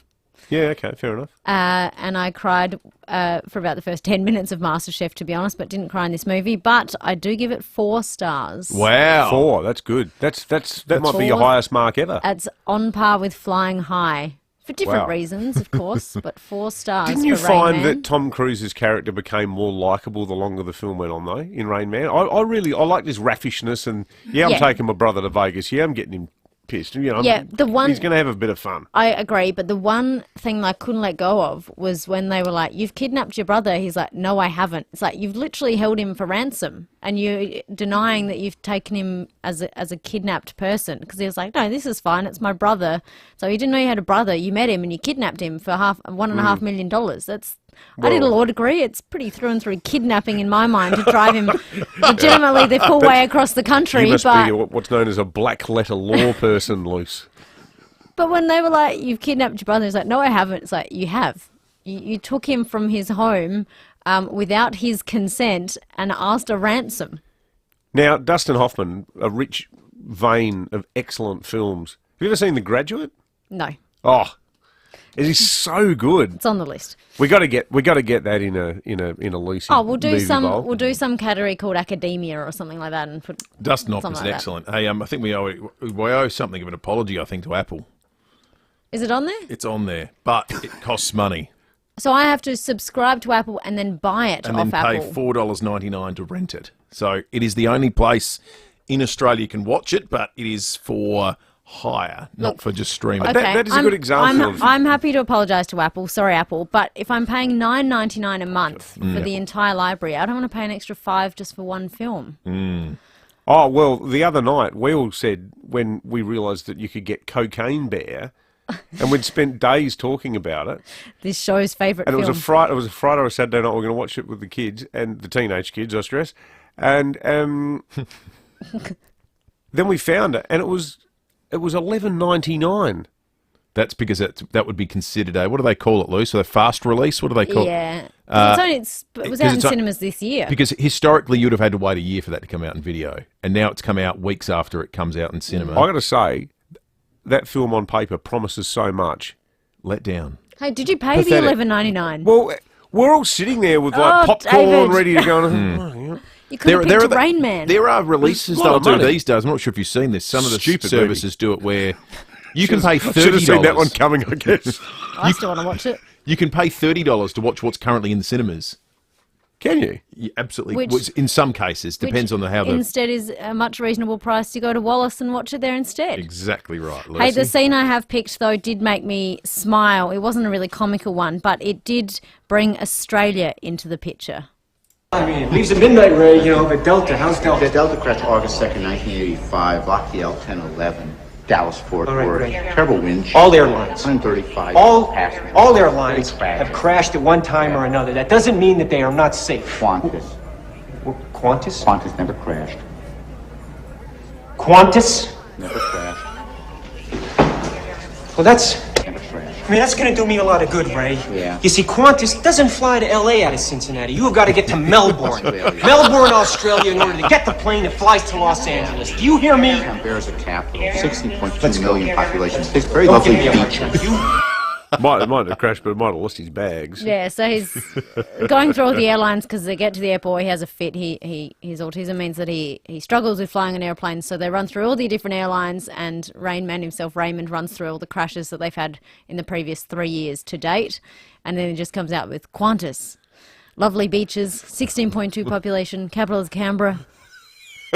Imagine and then Tom Cruise ruins it and says Melbourne. I always say that to the Yanks. Imagine working in the Qantas marketing department and someone comes in and says, apparently, have you heard about this new movie? You just go, Yeah. Thank you, our work here is finished. I think that's the reputation of Qantas to this day, enduring, despite the fact the brand's copped it so much, and it owes a lot to that moment in that movie. Luce, thank you for that. Great Paula work, McGill Luce. makes a good observation, though. He says, Lucy, not many of us can claim streaming service fees as a tax deduction. So That's true. Maybe you can get it back from the tax man. 5AA News is coming up. Frank Pangello and Behind Closed Doors next. Will retirement living suit you? Get a sneak peek of the lifestyle you could enjoy at FIVEAA's free open home events across Adelaide from the 20th to the 27th of May. Come along with family and friends to explore our communities, inspect our display homes, discover our social activities and chat with our friendly team. Take the first step and search FIVEAA Open Home today. You can look forward to a very warm welcome. RSVP is essential and COVID-safe practices apply. You can do just about anything online. Shop, meet new friends, watch reruns of your favourite TV shows or movies. But there's one thing you should never do online. And that's your will. From the simplest to the most complex wills and estate plans, Donlan Lawyers can answer your questions and help carry out your final wishes. For wills and estate planning, visit donlanlawyers.com. Hindmarsh Square, Adelaide, and Ocean Street, Victor Harbour. This is Adelaide's 5AA. A shower or two, 18 today with the 8:30 news. I'm Mel Usher. Physio Extra has Mother's Day sorted. 5 Pilates classes plus socks, all for $120. PhysioExtra.com. Dominic Perry has died. The man convicted over the 1994 NCA bombing in Adelaide was 66. Court reporter for The Advertiser, Sean Fuster, says he passed away in custody. Dominic Perry has been in very poor health for a very long time. This is a man who had a heart attack during his trial and had to undergo valve surgery. This is a man who, according to court documents, was taking up to 15 different medications a day for different conditions. We knew that he had breathing problems. We knew that he did it very tough during COVID. The conviction came decades later. Perry was jailed for life in 2022, found guilty of murder and attempted murder after new charges were filed following a review of the case. The findings from an appeal are pending. Australia's budget is back in the black, but the $4 billion surplus won't last beyond this financial year. Michael Packey has more. The nation's finances will be in surplus for the first time in 15 years, mainly driven by an ultra-low unemployment rate and a surge in export prices for our resources. The bottom line will improve by $4 billion for 2022-23. Treasurer Jim Chalmers says it's a remarkable turnaround, but warns deficits are still predicted in the years ahead. I'm taking a much more cautious approach. The opposition's Angus Taylor argues the challenge for the government is to keep the budget in the black. A drover's dog could deliver a budget surplus this year. We need to see budget balance across the medium term. Tonight's financial blueprint will include a $15 billion cost of living package and an increase to the job seeker rate. Telstra customers are having trouble making and receiving calls as the telco deals with an outage. The network started having issues last night. Calls to 000 are not affected. The majority of impacted customers are in New South Wales and Queensland. John Farnham's family say he's doing well after recovering from a chest infection that landed him in hospital. Gail Watson has more. In August last year, John Farnham had surgery to remove cancer in his mouth. The Farnham family has released a statement updating the public on his overall well-being after he was recently back in hospital with a chest infection. They say John has made a full recovery from the infection and is now comfortable and continues to receive ongoing treatment and rehabilitation care. They've again thanked those who have offered messages of support. Buckingham Palace has released 4 official photos following the coronation. It includes the first official portraits of His Majesty the King and Queen Camilla. The Prince and Princess of Wales, Princess Royal and Duke of Edinburgh feature in a group photo of senior and working royals. Now turning to 5AA Sport. It's nearly tax time. Act now for immediate delivery on Mitsubishi Triton from Agostino Mitsubishi, Nailsworth and Elizabeth. Here's Tom Wren. Thank you, Mel. A busy night awaits the AFL Tribunal with 4 players to front up, including Port Adelaide forward Junior Rioli, who appears to be facing a ban of at least 3 weeks for a high bump on Essendon defender Jordan Ridley. 3 other players are appealing their suspensions they received on the weekend, including Melbourne forward Jacob Van Rooyen, who received 2 weeks while attempting to spoil Gold Coast defender Charlie Ballard. Carlton's Nick Newman and Geelong's Bradley Close will also appeal 1-match suspensions. Meantime, Essendon captain Zach Merritt insists he is extremely impatient to get more wins amid an encouraging first phase of the season. The Bombers missed a chance to return to the top 8 by going down to the Power by 5 points on Sunday. Merritt telling Fox Footy, new coach Brad Scott has made a positive impact. I feel like we're on the right path now. Obviously a big clean out from top down last year, off the field, a lot of movement on field as well. So it feels like we're on the right path, but time will tell. I feel like we're starting to play a brand that is becoming pretty identifiable, I think, if you're watching in the stands. So that's probably a pleasing part, but still extremely impatient to get a few more wins. To soccer and plenty of EPL action, there were goals galore with Everton jumping out of the relegation zone with a 5-1 win against Brighton. Nottingham Forest also out of the drop zone after a 4-3 win against Southampton, while Leicester's back in there after going down 5-3 to Fulham. And in the NBA playoffs, the Philadelphia 76ers have levelled their best-of-7 series against Boston after winning by a point, while the Phoenix Suns have done the same against the Denver Nuggets after a 129-124 point win. And that's the 5AA Sport. Now checking 5AA traffic. Worried about cheap insurance? Who offers great value cover you won't regret? Amy does. Before buying insurance issued by Amy, read the PDS and TMD at amy.com.au and consider whether it's right for you. At Melrose Park, got a burst water main South Road near Dunallen Road. That's outbound near the Bunnings. Croydon, breakdown on the north-south motorway near Hawker Street. Solid delays inbound at the moment. Back to Grand Junction Road. Avoid it if you can. Globe Derby Park, traffic lights playing up at the intersection of Port Wakefield Road and Ryans Road.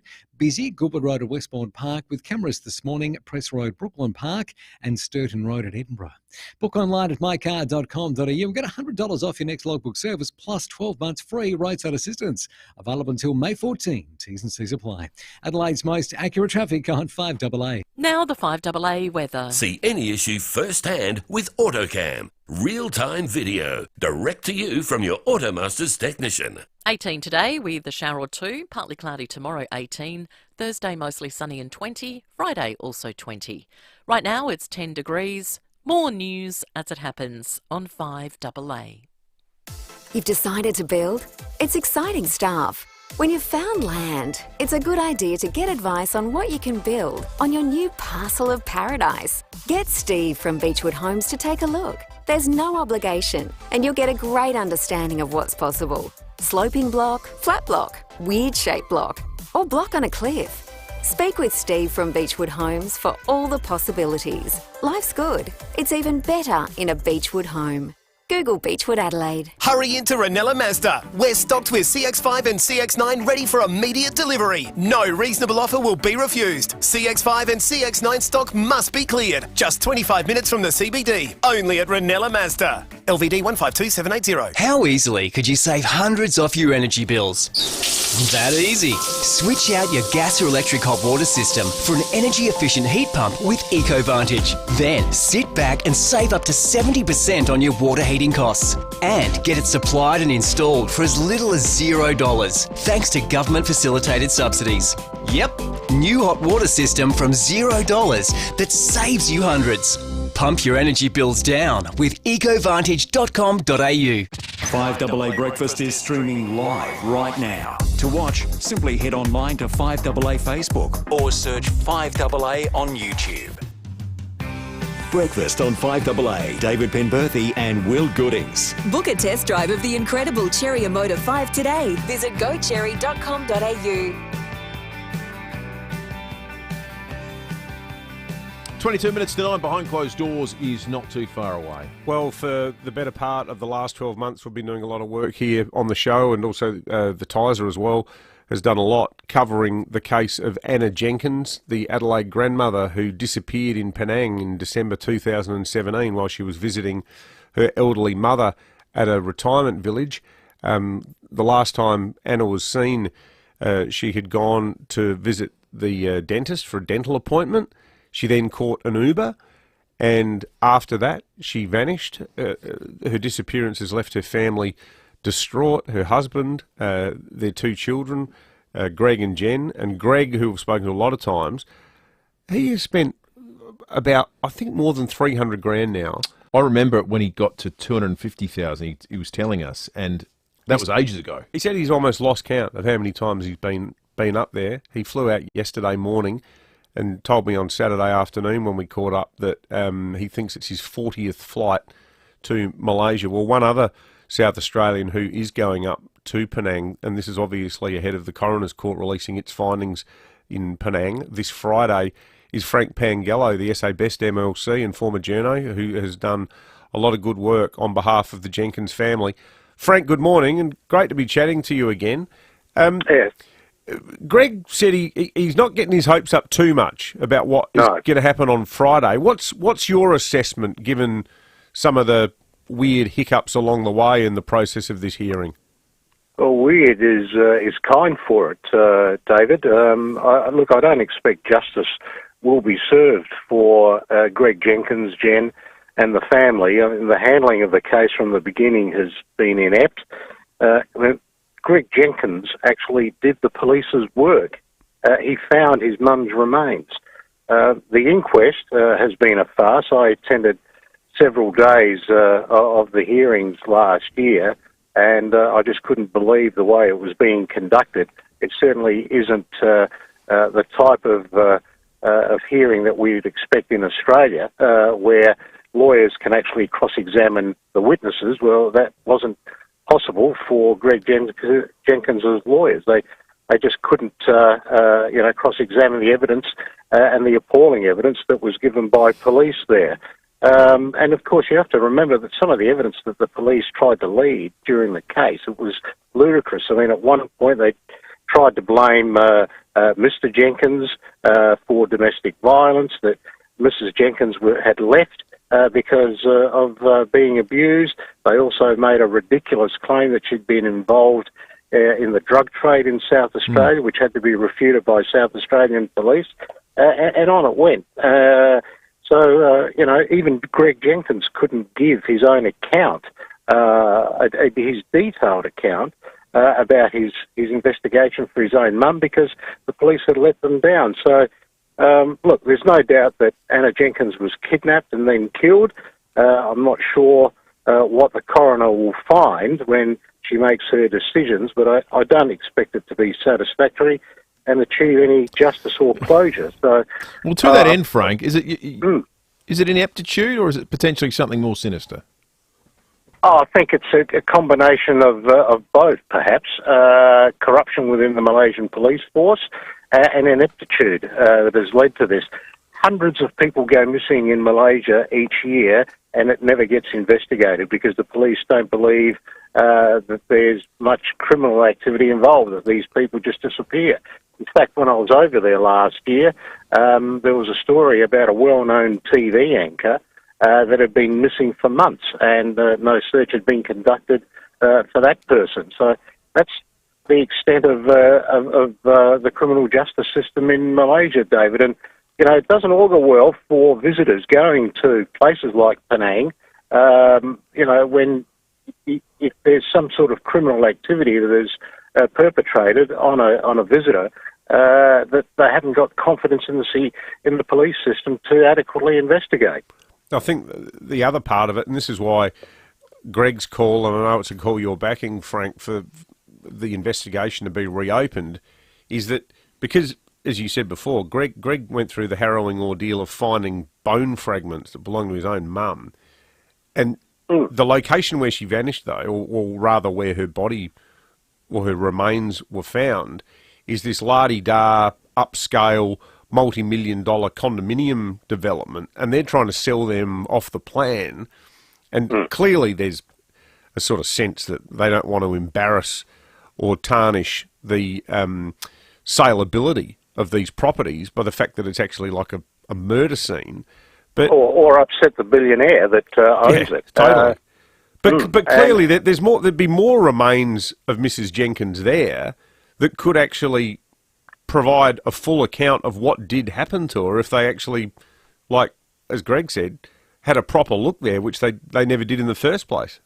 No, and we do know that Mrs. Jenkins' remains were actually moved from the original place where they were dumped to another location that Greg found, yet even the police now haven't gone back to that location because there's nothing that's been built over it to see if there are more remains there. So they're trying to really effectively wash their hands of this, and also the fact that it hasn't really put the Malaysian police in a good light internationally, because the case has been watched very carefully by justice organisations overseas, and I guess the Malaysians are embarrassed by it now. And but you know, even the inquest has been so frustrating for Mr. Jenkins and his lawyers. I mean, they haven't even been able to get full transcripts. They weren't able to complete their full submission to the coroner's court. It really has been a frustration. And look, all credit to Greg and his family for their perseverance and persistence. But unfortunately, you know, there's still a killer on the loose somewhere in Penang or Malaysia. Yeah, absolutely. Well, we might check in again next week, Frank, after it's all cut and dried on Friday, and best of luck up there for, you know, who knows, maybe some good will come out of the judgment. Well, look, there's still an opportunity, I guess, for the South Australian coroner to conduct an inquest, and we'll see what happens on Friday, and if it isn't satisfactory, I will be contacting the coroner again and urging them to conduct an inquest here. Hey, Frank, before we let you go, you're on the news beat for a long time here in South Australia. Stories didn't come any bigger than the 1994 NCA bombing, which claimed the life of Detective Sergeant Jeffrey Bowen. Pretty major news this morning with the death of Dominic Perry. Yes. Well, what can you say? Finally, justice prevailed in that case. I remember it quite clearly in 1994. Well, look, I've got no sympathy for Mr. Perry. He was found guilty of a horrendous crime. 100%. Yeah, absolutely. Good on you. Frank Pangello, SA Best MLC, heading to Penang tomorrow to support Greg Jenkins in the ongoing mystery around the death of Anna. Thank you, Frank. Well, we received a call, actually, to the Perry case and the sense of the chapter of South Australia closing with his death overnight. A retired police officer called us off air a short time ago and said the arresting officer in the Perry case, Bob Stapleton, actually passed away just recently in April. Oh. So it's a chapter in South Australian history that is somewhat coming to a close, albeit with the spectre of that appeal and the unusual circumstances Sean detailed to us in Breaking 8 around an appeal that is out there just simply awaiting a judgment, but the man making it has died. So what becomes of it? We'll have to wait and see. Light on that on tomorrow's show. Absolutely. All right, let's check traffic. For your chance to win a $4 million grand prize, visit homelottery.com.au. Thanks, Will. At Melrose Park, got a burst water main on South Road near Dunallen Road. That's outbound. Croydon breakdown on the north-south motorway near Hawker Street with solid delays inbound back to Grand Junction Road. Globe Derby Park got traffic lights playing up at the intersection of Port Wakefield Road and Ryans Road, and we're busy at Goulburn Road at Westbourne Park. Cameras this morning, Main North Road, Monopara, and Military Road at West Beach.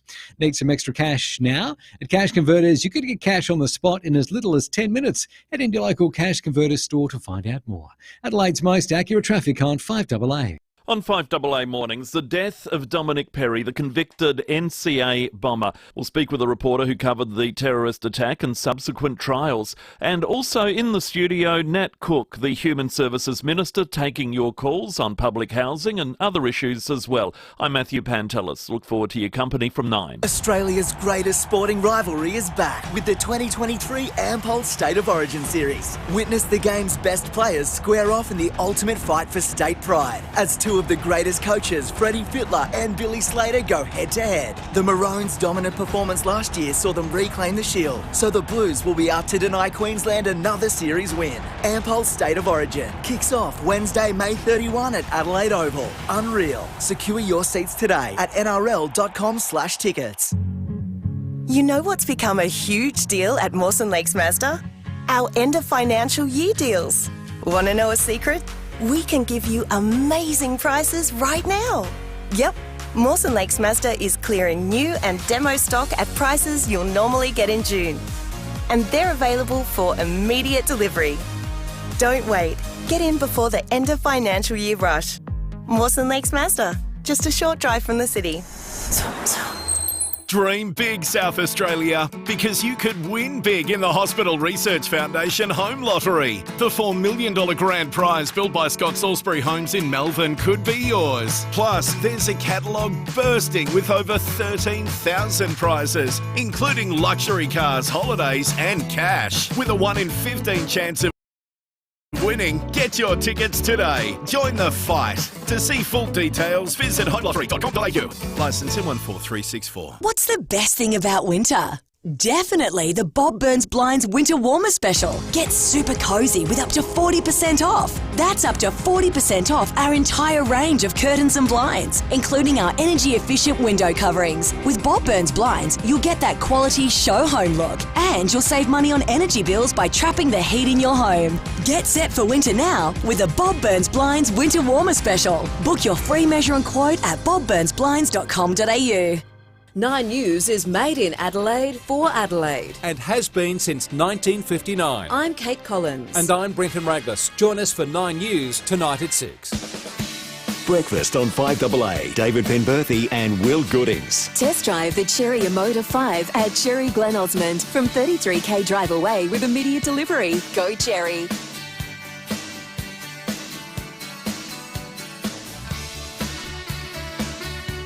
10 minutes to 9. We've been following the story of this Telstra outage all morning. Telstra have just released some new information about it.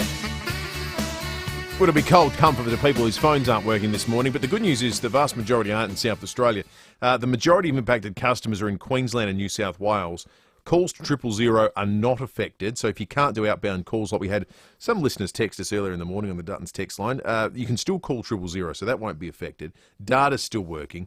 There is one switch that I'm not sure why this potentially works, but Telstra advising, if you're having issues making outbound calls, switch airplane mode on and then off on your phone. Turn it on, then off again. Turn it on again, then off again. Not yeah. the phone, but airplane mode. I'm not quite sure what the science behind why that would work are, but that's what Telstra are telling people this morning. So give that one a shot if it's not working for you. The old newsroom joke used to be that covering budgets, particularly for tabloid newspapers, was the easiest thing in the world. People used to habitually run this headline in the 70s, beer, cigs up. That was it. Well, beer up, very much so. We know cigs are going up, and I don't think anyone's pretending that that's some attack on people's human rights. Anything that can discourage people to get off the demon tobacco is a good thing. But beer prices in this country are beyond ridiculous, and it's prompted the head of Lion Nathan to come out and urge the federal government to pause, at least for a while, the biannual inflation-linked beer tax rises. It's ridiculous. Because it just happens as a matter of course. They just whack it. Well, here's twice the a thing. year. So inflation at the moment is driving up the price of a whole bunch of things because their component costs are going up. But beer is going up not because of organic inflationary reasons, but because of the federal government tying a tax applied to it to inflation. Yeah. And so there's it's all sorts artificially reinforcing the inflationary pressures that exist. And it's this evil combination of, like, you know, wowzerish health reasons at a time when Australians now drink less than they have for decades. Yep. And being a lazy revenue grab for the government. But the latest tax rise was in February, and it added 3.7% to the price, making the average price of a pint bought in a pub $12. $12. Now, if you're running a pub, like I went and saw a band last Wednesday. I was out with mates down at the Lion Arts Centre, catching the dulcet tones of Mudhoney. And I was there with three mates. I bought 4 Melbourne bitters. So actually, this was before at the West Oak Hotel in Hindley Street. We had a countery. I just had a quick schnitty. But I went and bought 4 Melbourne bitters for my mates and I. It was $40. Like, you just think, well, if I'd gone to the Goodie Park drive-thru, I could have bought a carton for that. But, you know, even if you're buying a carton, you know, what portion of a $50 slab of beer do you think is tax? Oh, was it 20%? It's $20. It's $20. So it's 40%. It's just outrageous. Imagine if you got to the drive-thru and they said, give us $30, we'll keep some for ourselves, we'll give the rest to Coopers or Heineken or whoever. But there's another guy over there you got to pay. He's called Jim Chalmers. Go and give him $20 out of your pocket. And the thing you said at the start is absolutely right. It comes at a time where alcohol consumption in this country is at all-time lows, where non-alcoholic beverages are being consumed at a rate of all-time highs. Like, there is no health reason. No. There's no health reason. It's never made. Well, put it this way: it's never made less sense. It just makes budgetary sense. Yeah. Which is outrageous. And, you know, we're all doing our bit to get the budget back into the black every time we charge our glasses. All right, let's go behind closed doors thanks to Aussie Fast Transport Solutions, interstate freight, distribution, warehousing and local Adelaide couriers. Call Aussie Fast on 13 13 65. And when we get behind closed... You're listening to 5AA Breakfast. David Penberthy and Will Goodings. And welcome along to 5AA Breakfast on the morning after the coronation of King Charles III. And David Penberthy, welcome along to you too. Good morning, Will, and good morning, listeners. Yeah, I pretty much felt like I didn't want to watch it after 5 minutes. So you didn't watch it, David? Oh, no, I watched the whole thing. Oh, you did? Yeah, the whole thing. All right, well, we'd like to know what you thought about it. If you want to give us a call, 822 or the Dutton's text line, 848 1395. Yeah, but the ABC coverage, what were they doing? What were they doing? Well, it was just so negative. For about an hour before the coronation, it was like they were all wearing black armbands with Stan Grantland and the head of the Republican movement. Right, so they weren't on board? No, it was really negative. Right. Geez, I tell you what, that crown looked out of place on Camilla's head, didn't it? Yeah, well... And if that was the simplified version of the coronation, I'd hate to think what the complicated one would look like. Yes, well... Yeah, but the ABC coverage was really negative. They obviously didn't read the mood of the room. No, apparently not. I'd hate to think what the coronation cost. We've got a cost of living crisis in this country, and the UK has one as well. What would that have cost the poor old taxpayer? A lot of money, David. It sure would, and I reckon a lot of British people wouldn't be very happy about it. But yeah, the ABC was really negative, but eventually they went to the toffee-nosed commentary, here comes the rickety chair. Oh, right. What do they need all that old old stuff for? They could afford a new chair. I think it's all about history and tradition, David. They had a scabby old rock at the bottom of the big throne. Yeah, that was the Stone of Destiny, David. It dates back to the 13th century. It was transported from Scotland just for the coronation. Well, they could have put a brand new Besser block in there, be a lot cheaper. Well, perhaps. But yeah, the national broadcaster was so negative about the whole thing. It was just like they were there to take relentless pot shots at it for a full hour. But overall, you liked it, David? Well, the idea that this was the inclusive coronation, I saw a hell of a lot of rich white people there. Yes, but it was better than it has been in the past. And the other thing about the royal family is that most of their wealth comes from theft. Yes. Most of those jewels on the sword and the crowns, they were all stolen. Well, yes. But geez, I tell you what, the ABC, really negative. Blakey. Like, in your defence, you were commenting the morning after you didn't seek to impose your views live as it was all playing out. We did our duty as solid citizens last week with the British Empire. Exactly. Pumping up its tyres. Proud members of the Commonwealth. It's only when I started watching it that I became upset. We don't always get it right. Now, lots of texts on the Dutton's text line coming through, including, I think Josh makes a good point. Yeah, he says, morning boys, why wouldn't the federal government have got involved in the Anna Jenkins case in Malaysia given that it's been so appallingly handled? Well, they kind of have a bit. Penny Wong's made some comments about it. She's spoken to the Jenkins family and has said, look, she's monitoring it. They haven't, formally raised it at the diplomatic level, though. There's going to be a representative from the Australian High Commission attending the coroner's hearing on Friday to support Greg Jenkins, but the really perverse thing, Greg was saying to me that they've had a good look at how it works. If you're an Australian overseas who's facing serious criminal charges that have a jail term of 20 years, you get access to legal aid. So if you're a drug smuggler, you get an Australian attorney to... Yeah, but if you're the next of kin, the loved ones of someone who disappears through no fault of their own, you don't actually get any assistance at all. Well, that doesn't seem right. Well, I know. You don't get any... Everything that Greg's doing with his court appearance, the lawyers that he's using in Malaysia, he's paying for the whole thing himself. So, ironically, in the eyes of the Australian government, she would have been better off actually being a drug. Yeah, she should have gone... As opposed to being wrongly accused of being... She should have borrowed Chappelle Corby's boogie board bag and she'd be... That's crazy. She would have had a much better chance of actually getting a proper leg up. That is crazy. Matt Pantelis is coming up after 9 o'clock. We are out of time, so we'll catch you tomorrow morning.